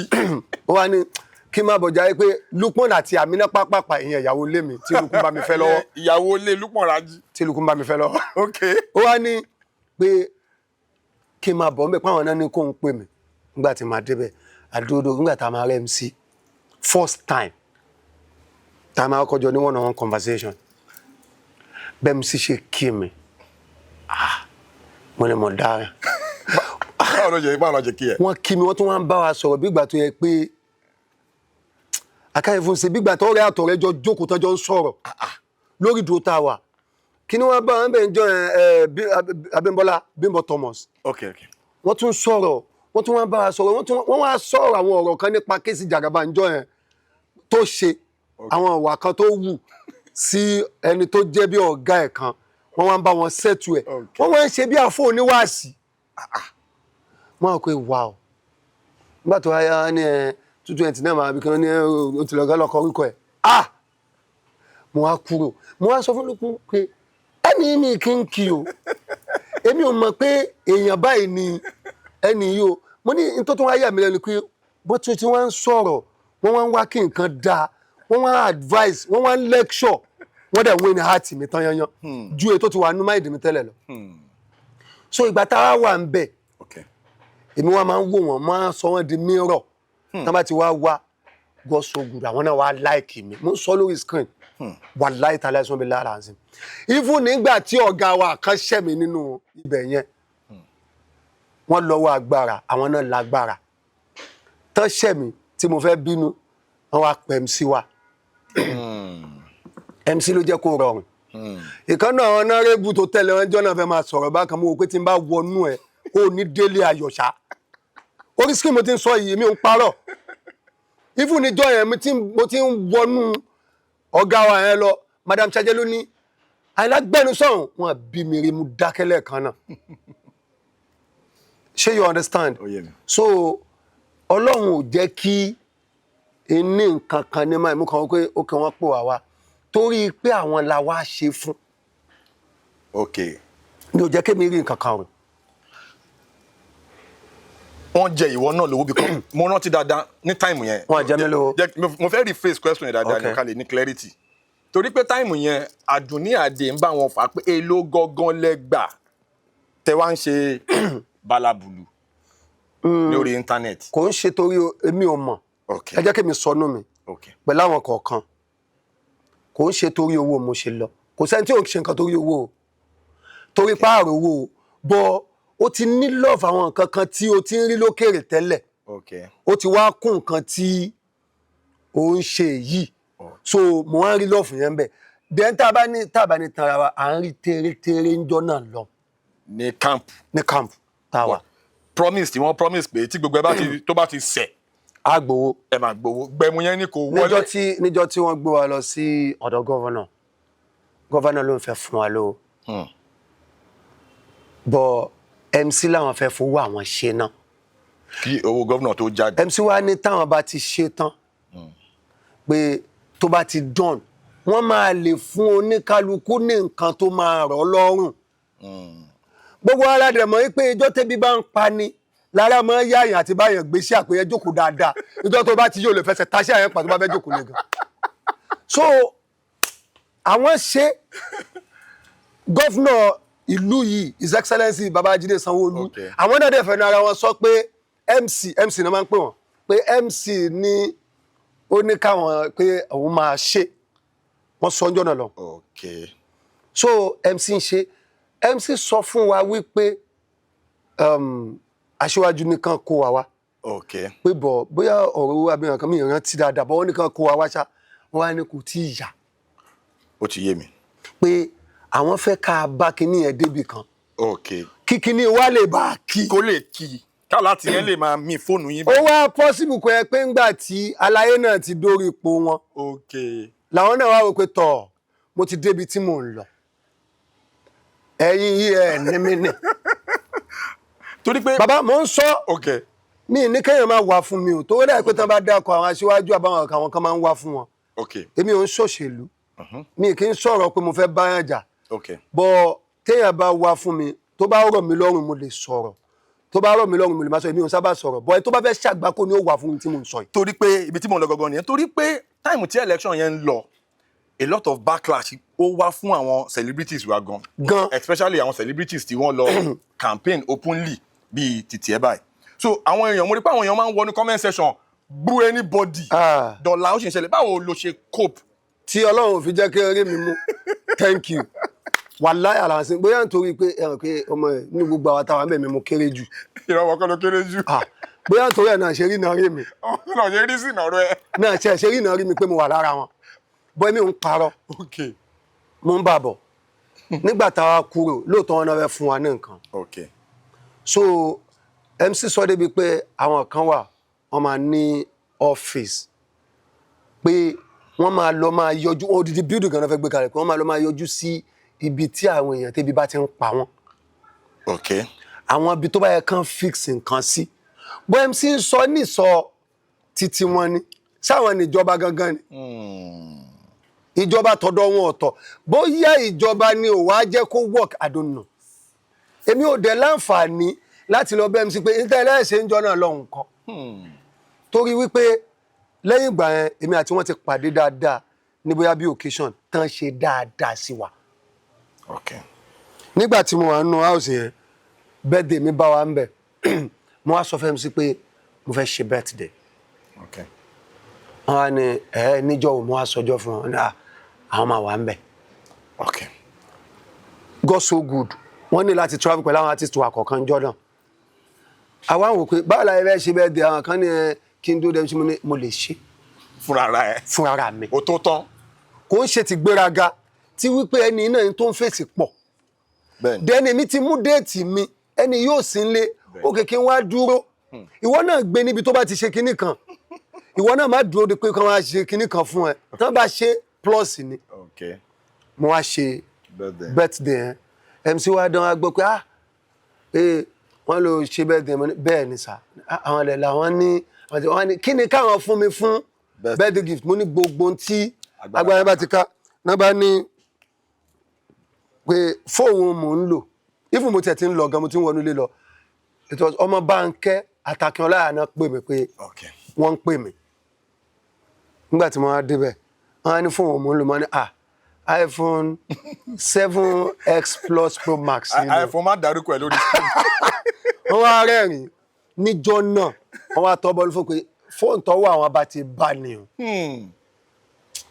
aláyẹn tọ̀ okùn wọn kọ́ lọ́hùn pẹ̀lú bínú wọn ṣe rí àtàrin àwọn àtọ́lọ́hùn.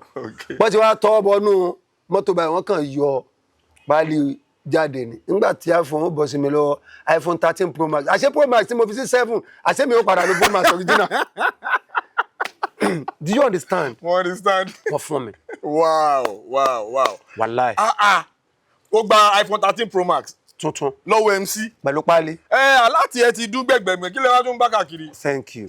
Ah, so díẹ̀ tó nínú. mi wá ní reason láti wá sọ wípé bákan lẹ́ni yìí àbí bákan kọ́ lẹ́ni because èmi Ọlámilékan Àyìnlá bóyá wọ́n ti bá àwọn kan sọ mi jókòó níbi tí wọ́n ti sọ wípé iye báyìí lẹ́ gbà.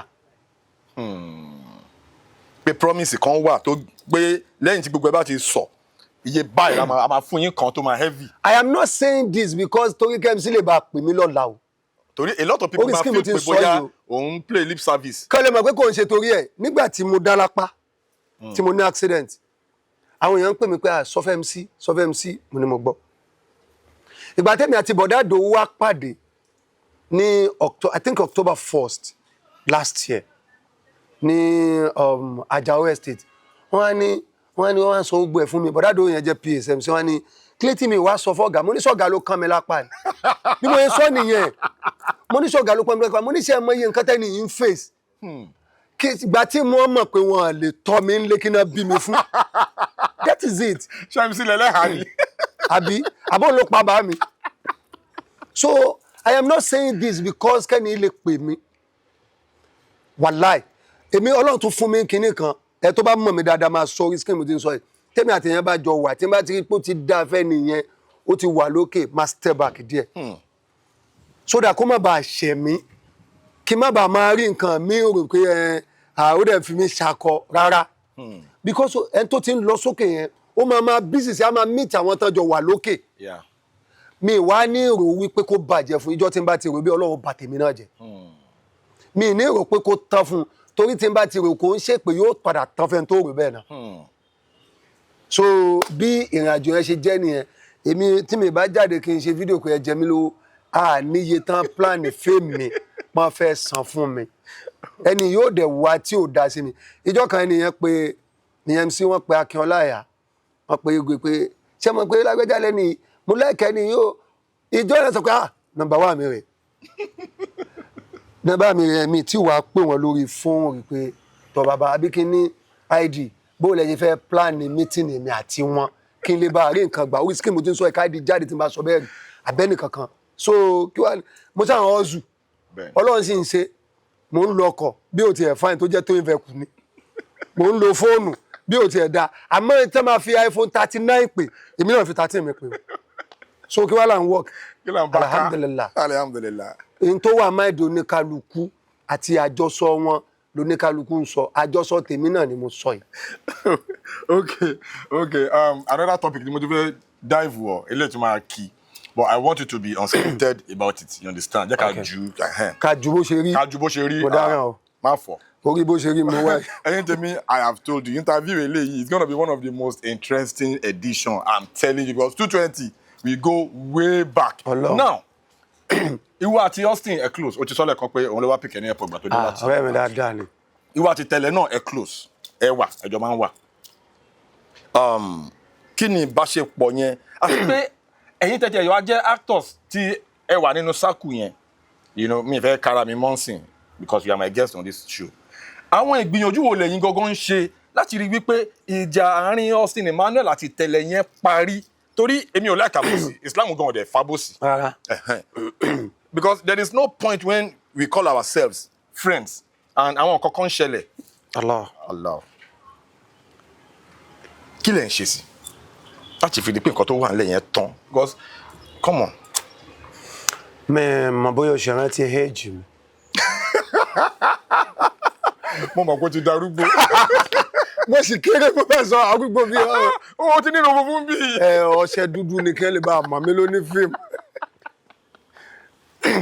Sí, àwọn àgbàlagbà náà lè yanjú ẹ̀. Truly mi àti Austin close gan. Okay. Austin lè ṣe mí. But kó tó ṣe mí máa pẹ́ gan. Ọ̀rọ̀ tó sọ yìí ṣó mọ̀ pé ó jẹ́ kí n rántí nǹkan kan tó ṣẹlẹ̀ recently. Bàtà ya fíìmù kan, ìwọ náà wà ní fíìmù yẹn tí mo ṣe fíìmù kan. Mo wá cast Austin náà ó wà ní fíìmù yẹn, Sisi Keffi. Bàtà wá ṣe fíìmù yẹn tán. Tí wọ́n káwọn online tá máa ń gbé lọ, online YouTube tá máa ń gbé àwọn fíìmù sọ. Ó ń jẹ́ kó yé mi because normal tó bá fẹ́ ṣe fíìmù as a professional wá ṣe feasibility studies ibi tó ń gbé lọ because at the end of the day you are making the film to láti fi pawó. Now ó ń jẹ́ kó yé wa pé má lo Austin sínú fíìmù yẹn o. Nígbà o má lo Austin sínú fíìmù yẹn o. Nígbà. Do you know I went ahead to actually cast Austin in that film? Then mo double díẹ̀ gbogbo àwọn people yẹn ni mo dẹ̀ ṣe torí nǹkan tí òun náà ti ṣe fún people like as in someone like me too láti contribute to the career mi. You get mo ṣe ń gbà yẹn out of loyalty, you understand? So now bí géèmù yẹn ṣe wá ń lọ sí adúpẹ́ bí tí ọ̀rọ̀ yẹn ti dé báyìí gbogbo ẹ ti ní ìyanjú. Alhamdulillah. But ní àwọn táìmù yẹn àwọn kan dúró ti Austin like come rain come shine. Even lára àwọn tó dúró ti Austin wípé gbogbo bí blacklisting yẹn ṣe lọ àwa producers kan tá bá fẹ́ ya film a máa pe Austin. Ara wọn náà ni Ọlá Samuel wà, one of our ladies in the industry. Girlfriend mi lọ́nà. Kò kí n ṣe girlfriend yẹn. Bọ̀bọ̀ èmi mo mọ inú mi máa wọ̀rí o mọ tó wà máa dùn mí sí. Èmi náà mú ẹ dáadáa. Ok jà kó lọ. Ọlá Samuel kì í ṣe girlfriend yẹn. So now kí ni relationship kí ni situation yẹn, what's your take on it? Kí ni. Sorry, as I was saying pé Austin kó tó lè ṣe máa pẹ́ kò ṣe nǹkan tí ò dáa fún mi. Mo rí bí ẹni tínú ẹ̀ dà. Wàláì tẹ́ bá lọ wo gbogbo post tẹ́ bá gé comment mi bẹ́ẹ̀ máa sábà kọ ọ̀rẹ́ mi ò nínú rẹ̀ wàláhì tàláì inú ẹ̀ dà. Inú ẹ̀ dà. Ó tún jẹ́ tó ládùúró tì.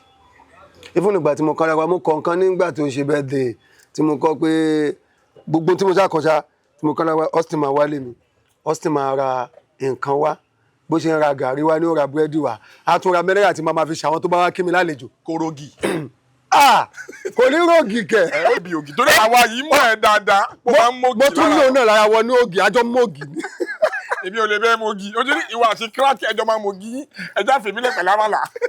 So Boston ṣe rí ni ẹ̀ bọ́ mi rò pé mo ti pé Austin jókòó rí wípé báwo ni wà àti ìtẹ̀lẹ̀ ṣe fẹ́ parí ìjà ìmì ní parọ́. Èmi àti tẹ̀lẹ̀ brothers ni wa bọ́ a kì í ṣe ẹni tó máa ń rojọ́ lẹ́yìn kíkí. A kì í rojọ́ lẹ́yìn kíkí tí má dẹ̀ kí bóyá bínú tèmi ṣe rí because nǹkan tèmi mọ̀ ni pé tí n bá ro tó dáa sí ẹ dáadáa ó jẹ́ tèmi náà tí n bá kí ó lè jẹ́ lẹ́rìí mi torí orí screen mo ti ń sọ ẹ̀ àní ògo nǹkan ò ní ṣàlàáfíà Ọlọ́run ní jó wálẹ̀. That is me. Èmi ò fẹ́ kẹ́ni kankan wálẹ̀. Bọ́ àárín àwọn méjèèjì mi ìmọ̀gbà tí nǹkan ṣẹlẹ̀ ń bẹ̀. Mi Austin tí wàá sọ fún mi rí wípé bóyá wọn ní issue pé táwọn ò ní lè yanjú. Austin tí sọ fún mi wípé ta ló ń jẹ́ tẹ́lẹ̀. Mi ti gbọ́ lẹ́nu ọ̀nà ọ̀dọ̀ tẹ́lẹ̀ rí pé ta ló ń Justin. Ẹ̀yin àgbàlagbà dẹ̀ ní òye làgbà wò bóyá nítorí pé mo bẹ́yìn àgbàlagbà jókòó èmi náà lè wòye. Àwọn wo làgbàlagbà? Mi mọ̀ ń pa ẹ̀. So n tí mi fi lè so much nípa rẹ̀ wàláì mi mọ̀ tó da issue yẹn lẹ̀ but ìgbà tí Austin ṣe interview tí mo wá rí gbogbo kinní yẹn Austin mo wo interview lọ fà ó sọ̀rọ̀ bọ́rọ̀ ṣe rí ló ń ṣe sọ mo wá ní bọ̀ àwọn èèyàn bọ̀ àwọn èèyàn ń gbé pé ó sọ̀rọ̀ ìtẹ̀lẹ̀ kìnìkan kan ó ní ṣóun bù ní. ayé mi Ọlọ́run sẹ́. ṣé kí n máa ń kẹ̀tọ́ mi ni. No. But the thing nǹkan is tútù tí mo lọ mọ yẹn ló affect me. action. Action. So bí mo yẹn ń sọ lọ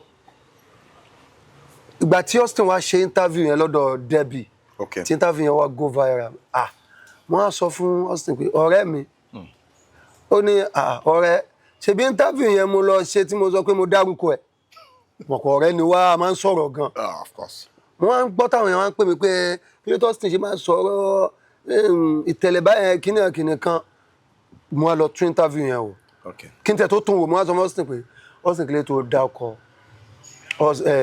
ìtẹ̀lẹ̀ báyẹn ó wá ní òun ò sọ nǹkan tí ò dá nípa ẹ̀ mo wá farabalẹ̀ lọ́dọ̀ ẹ̀ náà ni mo wá tún o mo wá ní ok bọ̀ kí wàá ló fọ ọ̀rọ̀ tìjà ó ní ìjà pé àwọn kò ń ṣe pé àwọn ń jà mo wá pé ok n tí ò fẹ́ kí n mọ̀ ń pa ẹ̀ ní ilé mọ̀dẹ́wọ́ra steba that means ó dàbí pé kò sí issue tó le dandan bọ̀ tí wọn náà bá fi wá lè sọ báyìí mo wá rí i pé ó dàbí kíní yẹn tí kíní yẹn so àwọn àgbàlagbà ó bá wọn yanjú ẹ̀ ọmọ kékeré lè mẹ́ mọ̀ ń pa ẹ̀.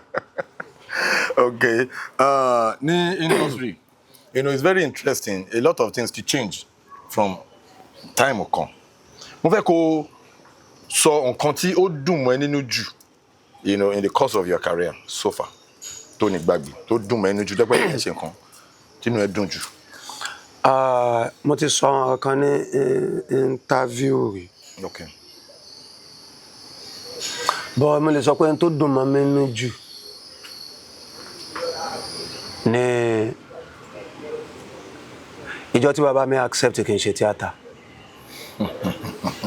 torí kò gbà rí mo wá lọ ẹ̀gbọ́n wọn wá kú níjọra èmi àti Luma Olúwaṣẹ́gun fún mi Ọláníran lájọ lọ àbíadé náà sorry Luma V. nígbà tá a wá débẹ̀ àwọn èèyàn wá bẹ̀rẹ̀ sí kí mi onífíìmù wa rèé kíní kan bàbá mi dẹ̀rẹ̀ èmi àti ẹ̀bí ìbomú la jẹ́ àwọn kan pé bọ́bọ́ yìí tó máa ń ṣe fíìmù rèé ó jọ bàbá wa bí kíní wọ́n ní bàbá kàmẹ́lì wa ẹ̀gbọ́n mi pé ṣé ẹ̀ mọ́ ni ṣe bí Abdullahi bàbá nù pé mo máa sọ náà abájọ egbò ló tọ̀ràn ẹ̀jẹ̀ ni mo fi fẹ́ràn rẹ̀ mo máa sọ náà kó jọ bàbá wa ọmọ bàbá wa ni ó ń ṣe fíìmù ariwo yẹn wá pọ̀ níjọra ń jọ náà àwọn bọ́ọ̀sì tó tẹ̀lé mi bàbá mi wá wò báyìí tí ó gbà tẹ́mi náà máa pò pé èbó fẹ́ kí n ṣe fíìmù àjọ ẹ lójú èmi náà wá change orúkọ mi ó ní nǹkan tó máa ń tún jẹ́ bànújẹ́ fún mi pé mo yọ orúkọ bàbá mi kúrò ní orúkọ mi. Ok dáàdi ẹ ọ̀n sọ ẹ ní orúkọ títí wọn gangan yàtọ̀ sí surname ṣé surname ló ń sọ ní àbórúkọ. surname wọn mo yọ kúrò ní orúkọ mi mi jẹ́ surname bàbá mi dè ní Ọlọ́run.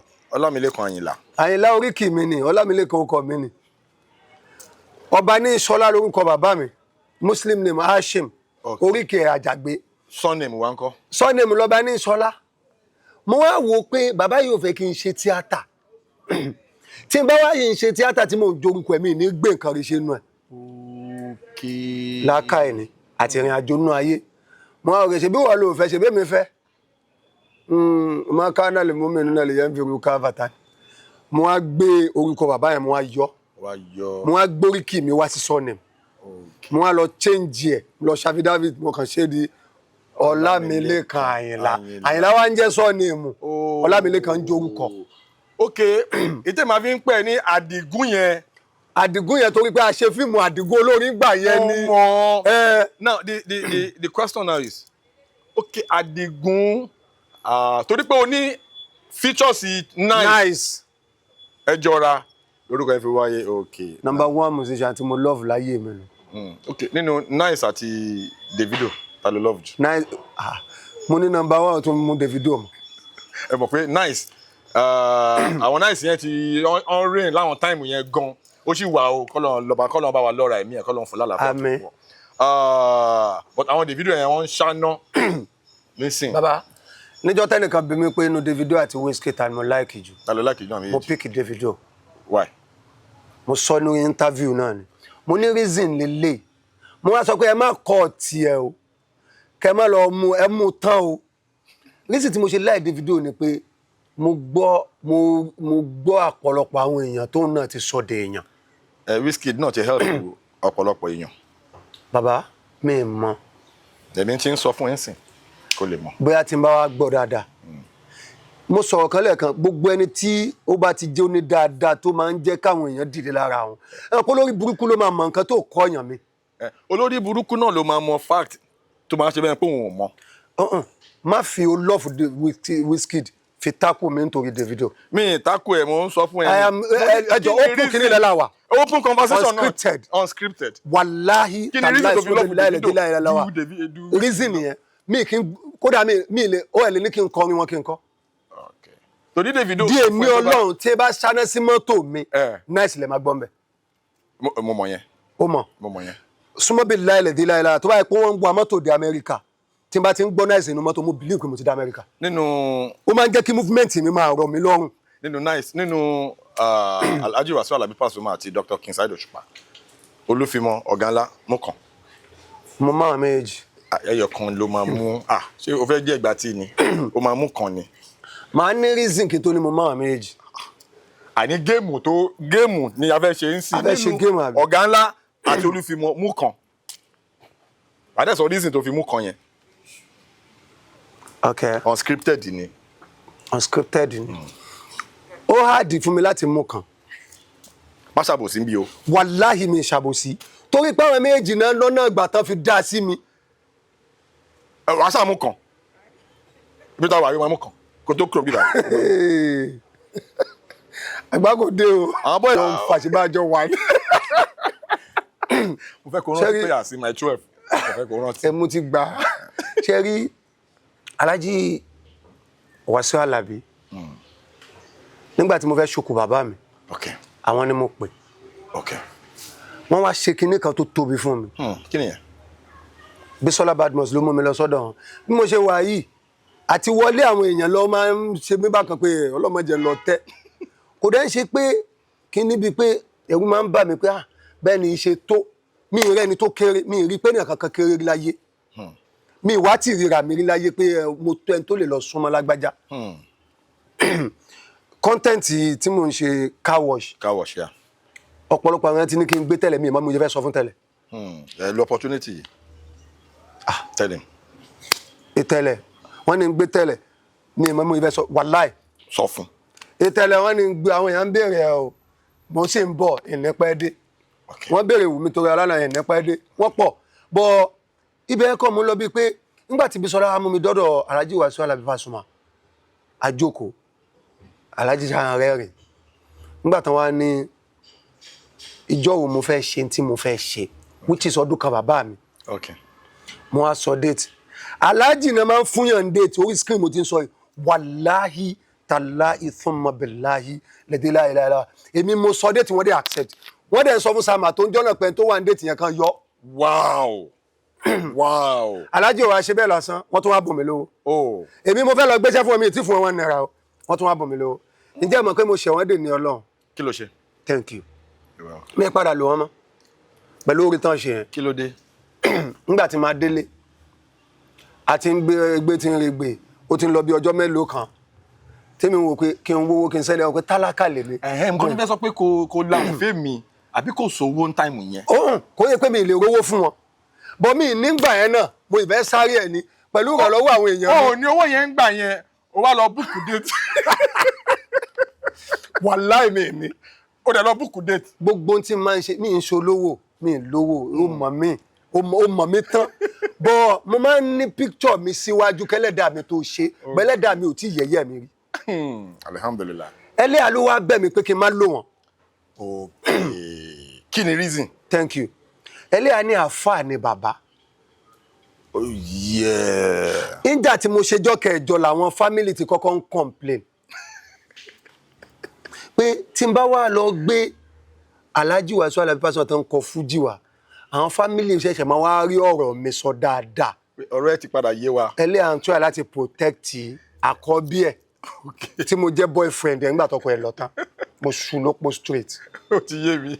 So ọ̀rẹ́ wa wúwo lọ́kàn mi pé ẹni tó ṣàdúró nǹkan báyìí fún mi màá wá sọ mi ní sọ màá wá sọ mi ní sọ ibi tí mo ti ń rò ọjọ́ lọ mọ́ mi lọ́wọ́ ó pè mi lè pè ìgbà tí mo wá fi sọ fún Bísọ́lá wá ń bi mí pé àfà owó èló ló ti rí ká tiẹ̀ fi mú wọn mọ́lẹ̀ pé tọ̀ bàbá wa ti rí iye báyìí kódà iye tán fẹ́ gbà lọ́wọ́ mi kò tún tó owó tó yẹ pé tí n bá fẹ́ lọ kọrin tó bá yẹ pé inú kọ́mpáàdì wọn mo ti fẹ́ ṣe táwọn máa kọrin láti inú yàrá wọn táwọn máa kéde àdúrà táwọn máa gbọ́ máa kò tún tó owó yẹn náà. ẹ wọ́n fẹ́ support ẹ ni. wàláhì aláàzì àná tó fún mi lówó oúnjẹ tí mo lọ wọn bọ̀ Bísọ́lá náà lówó bọ̀ kò fún mi nù tiẹ̀. so you understand. Bísọ́lá why now kódà. èmi náà fún un tèmi náà. ó lè lẹ́ méjèèjì. ṣé you understand. Okay. So ìgbà tí màá fi padà jẹ́wọ́ fún Bísọ́lá because bó ṣe wo lọ́kàn mi mo ti fẹ́ sọ ọjọ́ ti lọ. Do you understand. Ó yé mi. Láti ìgbà náà mo máa ń sọ fáwọn èèyàn pé tí n bá ti rán lọ́kàn pé mo ṣe ara bí mi lè lọ kí wọn. bẹ́ẹ̀ náà làlájì Saheed Òṣùpá ṣe jẹ́ sí mi nígbà tá a fẹ́ ṣe olókìkí òru ok nígbà tá a dé tá a ń ya olókìkí òru lọ Alhaji Saheed Òṣùpá yàtọ̀ sí pé wọ́n pè wọ́n fún wa lówó nígbà tá a fẹ́ ṣe launching Alhaji wa pè mí wọ́n wà nù mọ́tò wọ́n wá sọ̀rọ̀ kan fún mi ọ̀rọ̀ yẹn kẹ́ni unscripted mi ní sọ́ńbí ọ̀rọ̀ láàrin èmi àti wọn àtọ́lọ́hún kí ni nǹkan náà. ọ̀rọ̀ tó tóbi sí gbèsè ayé mi. tó bá sọ kínní yẹn fún wa bí àwọn aráalé lè lẹ́ẹ̀n mọ̀ kéèyàn máa ń lẹ́ẹ̀n. ok mi ì mọ ojú tọ́lọ̀ fún wọn mi ì mọ ìrìn àjò wọn mi ì mọ bí wọ́n ti bọ́lọ̀ pàdé wọ́n wá sọ ọ̀rọ̀ kan tó máa jẹ́ kí ìrìn àjò mi lè ta. kí ni ọ̀rọ̀ yẹn.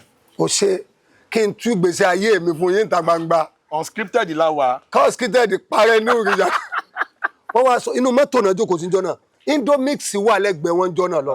Indomix kan náà. yẹ wọ́n wá pè mọ́ wá sọ mi mọ́tẹ́tẹ́ ọkọ̀ sọ èmi ò gẹ́ẹ̀tì wọn right èmi tó wá sọ wọn pé rárá nílé wa kíníkan ní gbẹ́ni sọ̀rọ̀ tí mò ń sọ fún ẹ̀kọ́ nìyẹn àní nǹkan báyìí bí ìgbà tó yẹ pé ẹlẹ́dàá mi ó ṣe mí léèyàn mo fi ṣàpèjúwe ó ti yé mi. mo wá wò wọn báyìí pé alhamdulilayi. like wọ́n mọ̀ pọ̀ mọ̀ ta ni ẹ tẹ́lẹ̀ but o ti wá change. ok bàbá àta làwọn àbí.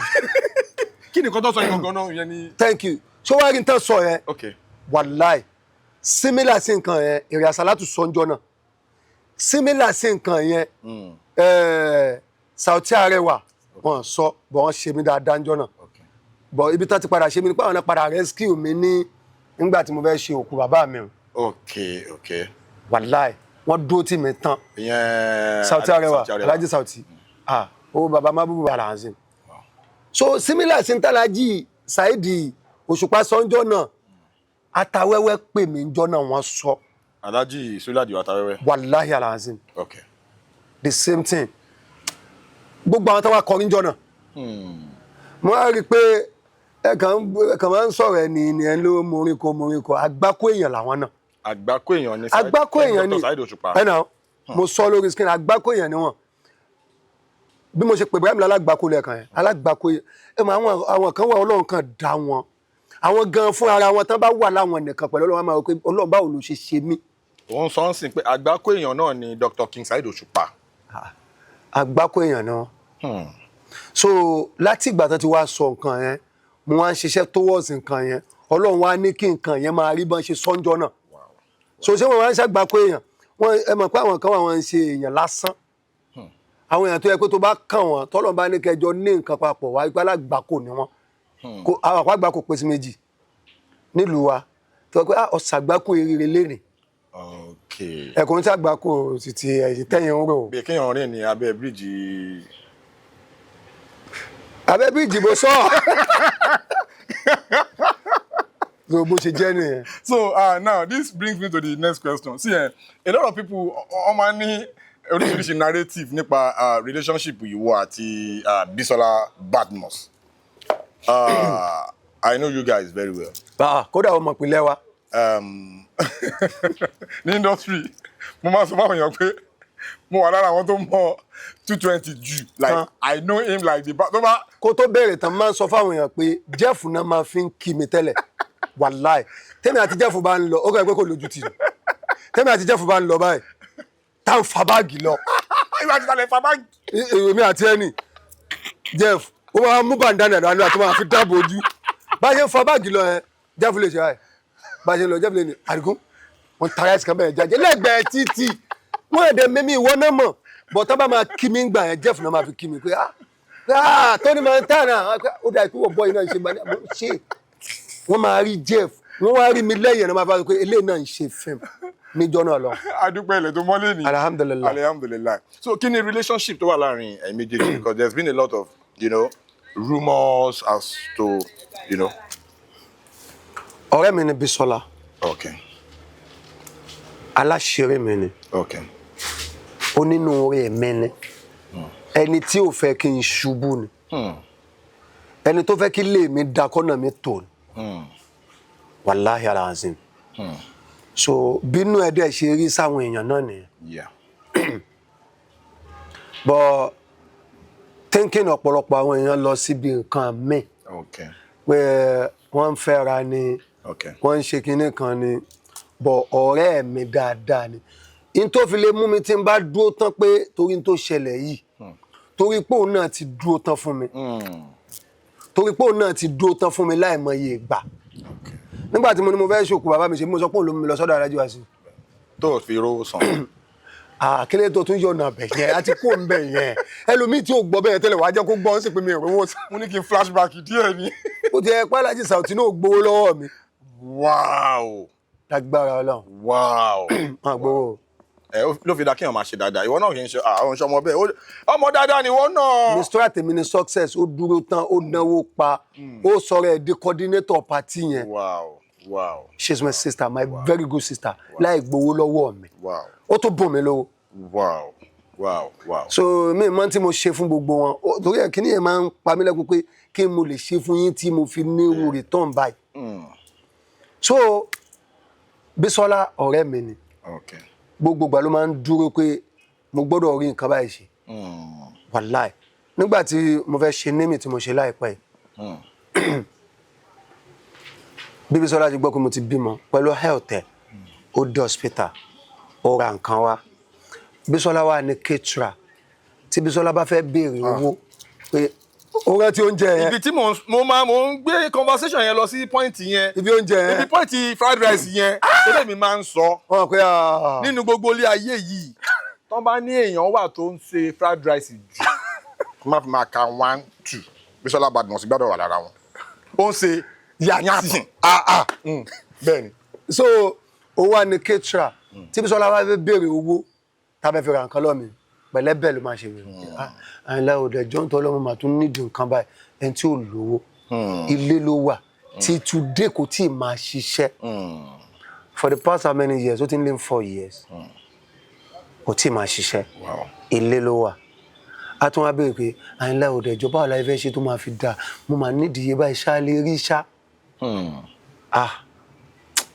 Ọ̀rẹ́ mi ni o ọlọ́mọ fa burú ṣe o ẹ máa dúró títa yóò fi tán ni o. Àmín. Àfi tẹ́lẹ̀ mi bá ti gbà.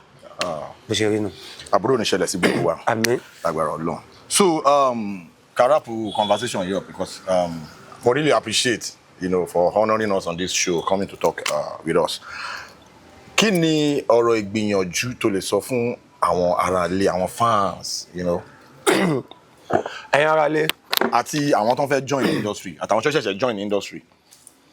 Ẹ̀yin aráalé ẹ jẹ́ kọ́kọ́ bẹ́ẹ̀ ń sọ̀rọ̀ ẹ rí wa ní èrí bẹ́ẹ̀ ṣe ń rí wa ń dáadáa kò sẹ́ni tí kì í láṣìṣe kò sẹ́ni tó mọ̀ ọ́n ṣe tán èèyàn ni wá onígbàgbédẹ̀ ni wá àfọwọ́ ní kí o sọ pé wà máa ń sọmi yálé ìsánú ilá lè ná sí yìí wà máa làpọ́lẹ́bù ilá anahu yàtàkọ̀ láàbù àsọmi ènìyàn ní èèyàn tó ń jẹ́ tí ì bá ṣe kán lè máa gbàgbé torí pé wọ́n máa gbàgbé àwọn nǹkan kan kò dẹ̀ sí ní tán pé ọkàn ju pé ọkàn ó máa dààmú dààbò ó máa ṣàgbákò níbi àwọn nǹkan pé ó yẹ kó rí báyìí kò yẹ kó rí báyìí ìjọ tẹ bá rà ṣìṣe ìwẹ sọ fún wa èèyàn ni wá bẹ́ẹ̀ ṣe jẹ́ èèyàn ẹ̀jẹ̀ ló jọ ń rọ̀ nù vein wa green kọ́ ni kọ́lọ́ ẹ̀jẹ̀ kùn ẹ fojú rẹ̀ wò wá ẹ ro dáadáa sí wa ìtẹ́nìkan sọ fún yín ń pa wa tẹ́ ń gbọ́ tẹ́ fi ń hùwà sí wa yẹn ó lè má rí bẹ́ẹ̀ ó lè jọ náà bòmíì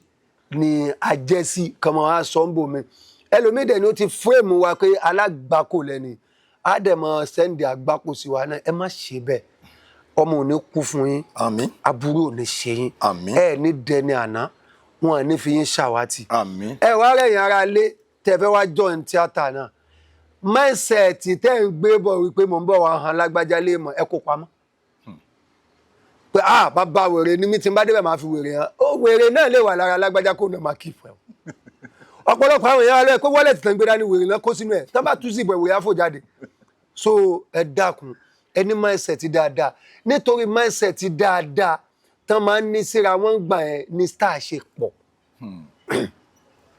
ni wọ́n ṣe ń lo stadium yẹn láti gbà yẹn tí wọ́n fi tán ẹ wà àtìgbà táwọn Saheed Balogun ti ń lò bọ̀ ẹ wà àtìgbà táwọn Yomi Fashi ti ń lò bọ̀ ẹ wà àtìgbà táwọn Ògògó bá mi ọmọ Kúlódò ti ń lò bọ̀ Oòduà Òòṣà ẹ wò gbàtán ti ń lò bọ̀ nítorí pé mindset burúkú làwọn ń gbé bọ̀ sí la ṣe ń dúró sí average ẹ jẹ́ a gbé mindset dáadáa ẹ jẹ́ a pọ́nra wa lé ẹlòmíì bóyá ìyàwó boy ni bóyá runs girl ni bóyá ọlọmọ olówó ni ó dé industry àwòkè kìíní kan even mo kọ́ ẹ̀kọ́ kan lára Madam Sajẹ wọ́n sọ ń gbàtà wà nù house wọ́n ní báwọn ṣe ju Igwe lọ in age bọ̀ torí pé Igwe ju àwọn lọ ní industry ẹ làwọn ṣì ń lò láti ilẹ̀ dọ́là mo kọ́ lára wọn ẹ̀yẹ wá sọ fún mi àwọn ọmọ tán dé ń sìn wọ́n fẹ́ wá bójú àwọn ọ̀gá wa jẹ́ kò tún ṣàwà o wọ́n fẹ́ wá bójú àwọn ọ̀gá wa jẹ́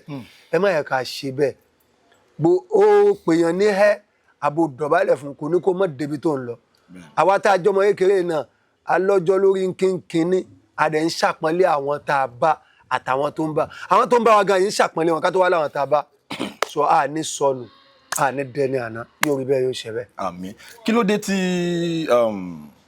àwọn big screen films tó ń yà Netflix cinema Amazon wọ́n ti gbé géèmù wá sí Yorùbá epic movies báyìí lára wọn la ti rí Agẹṣinkólé Jagunjagun àwọn films yẹn I know you are one of those actors ní industry tó jẹ́ pé when it comes to Yorùbá language mo máa ń sọ I spoke with Bouncing recently also the same thing of then mo ń sọ títí ẹ náà on record for a lot of people that does not know kí ló jẹ́ pé people like you then people like Digboluja you guys have not really been featured in all those big screen epic movies and you guys when it comes to epic Yoruba the knowledge you guys are very endowed kí ló jẹ́ pé casting yẹn ò tí ì máa wá sọ́dọ̀ yín ó máa ń jẹ́ nǹkan I ponder over it a lot of times kí ni àwọn factors tó ń I don't know is it that the politics of the game because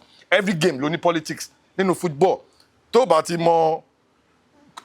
ní connection kan o lè má ráyè wọ national team tí bàbá ẹ̀ ò bá rówó kan sọ fún coach kan níbi kan o lè má ra unlike when you see people like Messi people like Ronaldo these people all those guys come on in one dime as long as you are talented as long as you possess that quality that game needs they will feature but kí ló dé pé in this part of the world if you are not really connected or if that politics doesn't favor you understand as a talent as a creative wọn kì í fún àwọn èèyàn ní àwọn opportunities kí ló fà kí ló rí sọ sí and how can we effect a change báwo la ṣe lè change the narrative yẹn torí we are not actually putting our best foot forward you understand àwọn tí people that are that are there now sọ pé wọn ò mọ o but I am still saying when it comes to epic Yoruba knowledge I'm telling you àwọn tó jẹ́ the best wa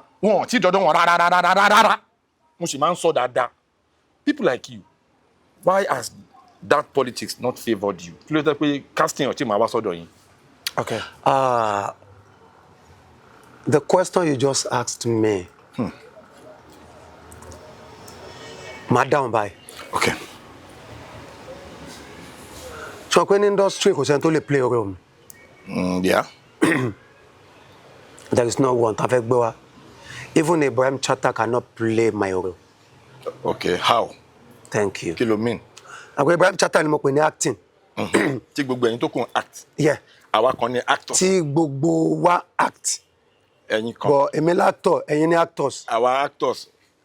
Okay, let's go. Why tí mo yẹ sọ pé kò sẹ́ni tó lè play role mi, even Ibrahim Chatta cannot play my role. kí ni reason. ìjọ tí wọ́n bá pè mí pé kí n wá play ọ̀rọ̀ kan tí mi bá ti ráyè wá ẹni tán bá gbé sí ọ̀rọ̀ yẹn òun ló ní ọ̀rọ̀ yẹn. Okay. ìjọ tán bá pe Ibrahim pé aláyé ẹ̀yin la fẹ́ lórí ọba yìí tí Ibrahim bá busy àbí tí nǹkan mi bá ṣẹlẹ̀ tí wọ́n bá wá tán wá ní 220 wá rescue wa ọ̀rọ̀ mi ni kò ń ṣe ọ̀rọ̀ Ibrahim. reason yẹn tí o jẹ́ tó lè play ọ̀rọ̀ mi.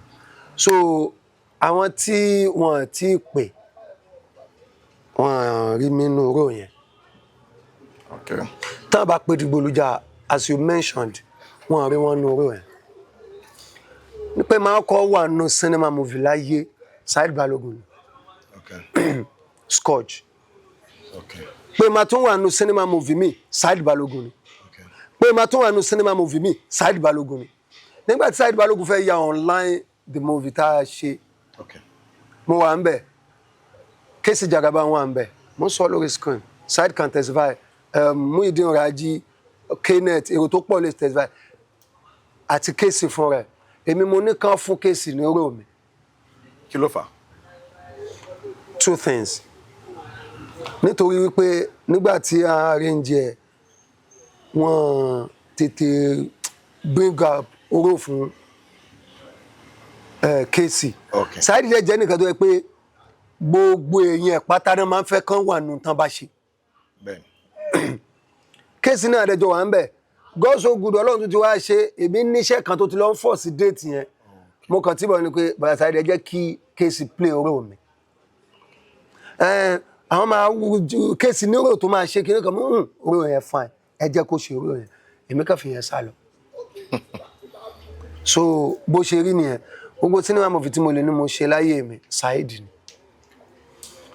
Saheed rí mi nínú ọ̀rọ̀ yẹn Okay.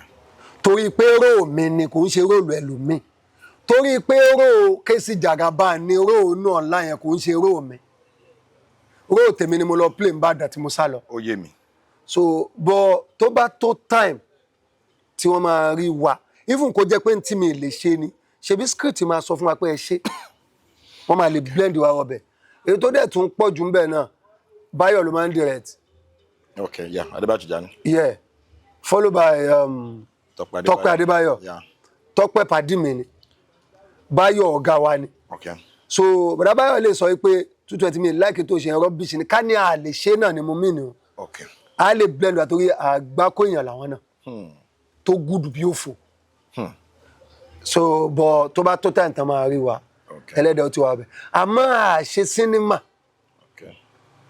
à ń ṣe YouTube kò ní wọn rí wa YouTube náà. Of course. Of course. mo mọ ibi tó ń sọ̀rọ̀ lọ mo dá padà ní o. Ó yé mi. kò ń ṣe gbogbo ẹni tó ṣe sí ọ̀pọ̀lọpọ̀ èèyàn ń ṣe sinimá wọn rí tó wa náà ní YouTube tá à ń ṣe o. Bẹ́ẹ̀ni. So salaam aleykum.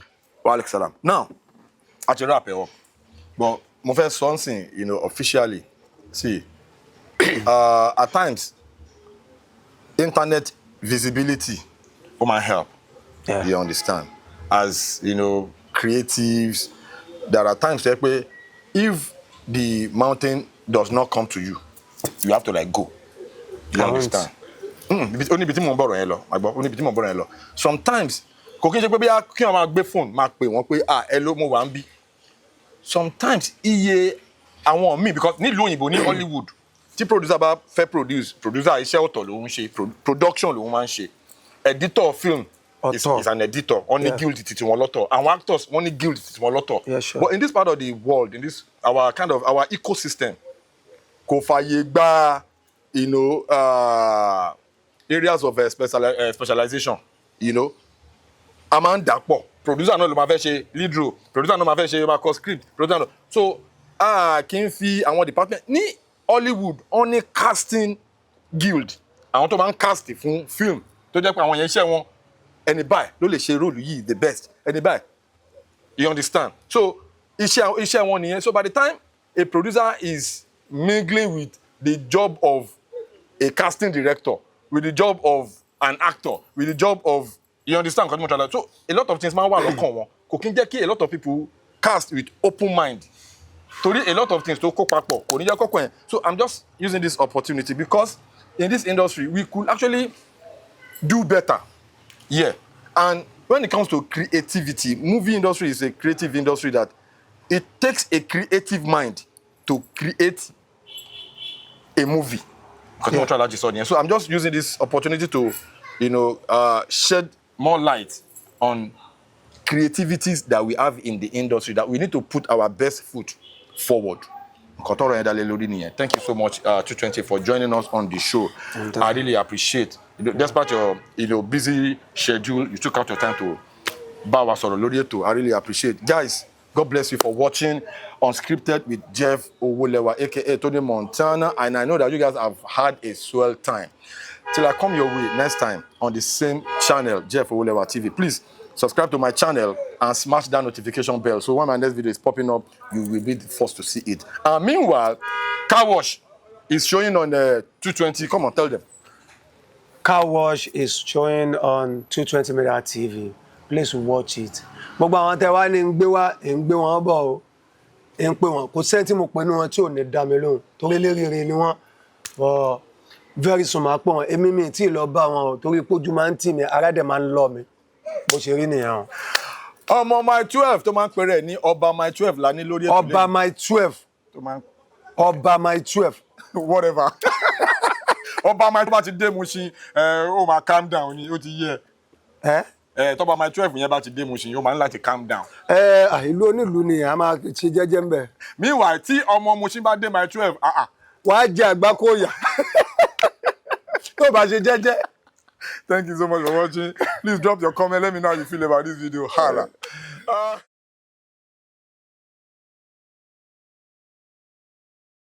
Please subscribe to my YouTube channel and press the notification button. Please subscribe to my YouTube channel and press the notification button.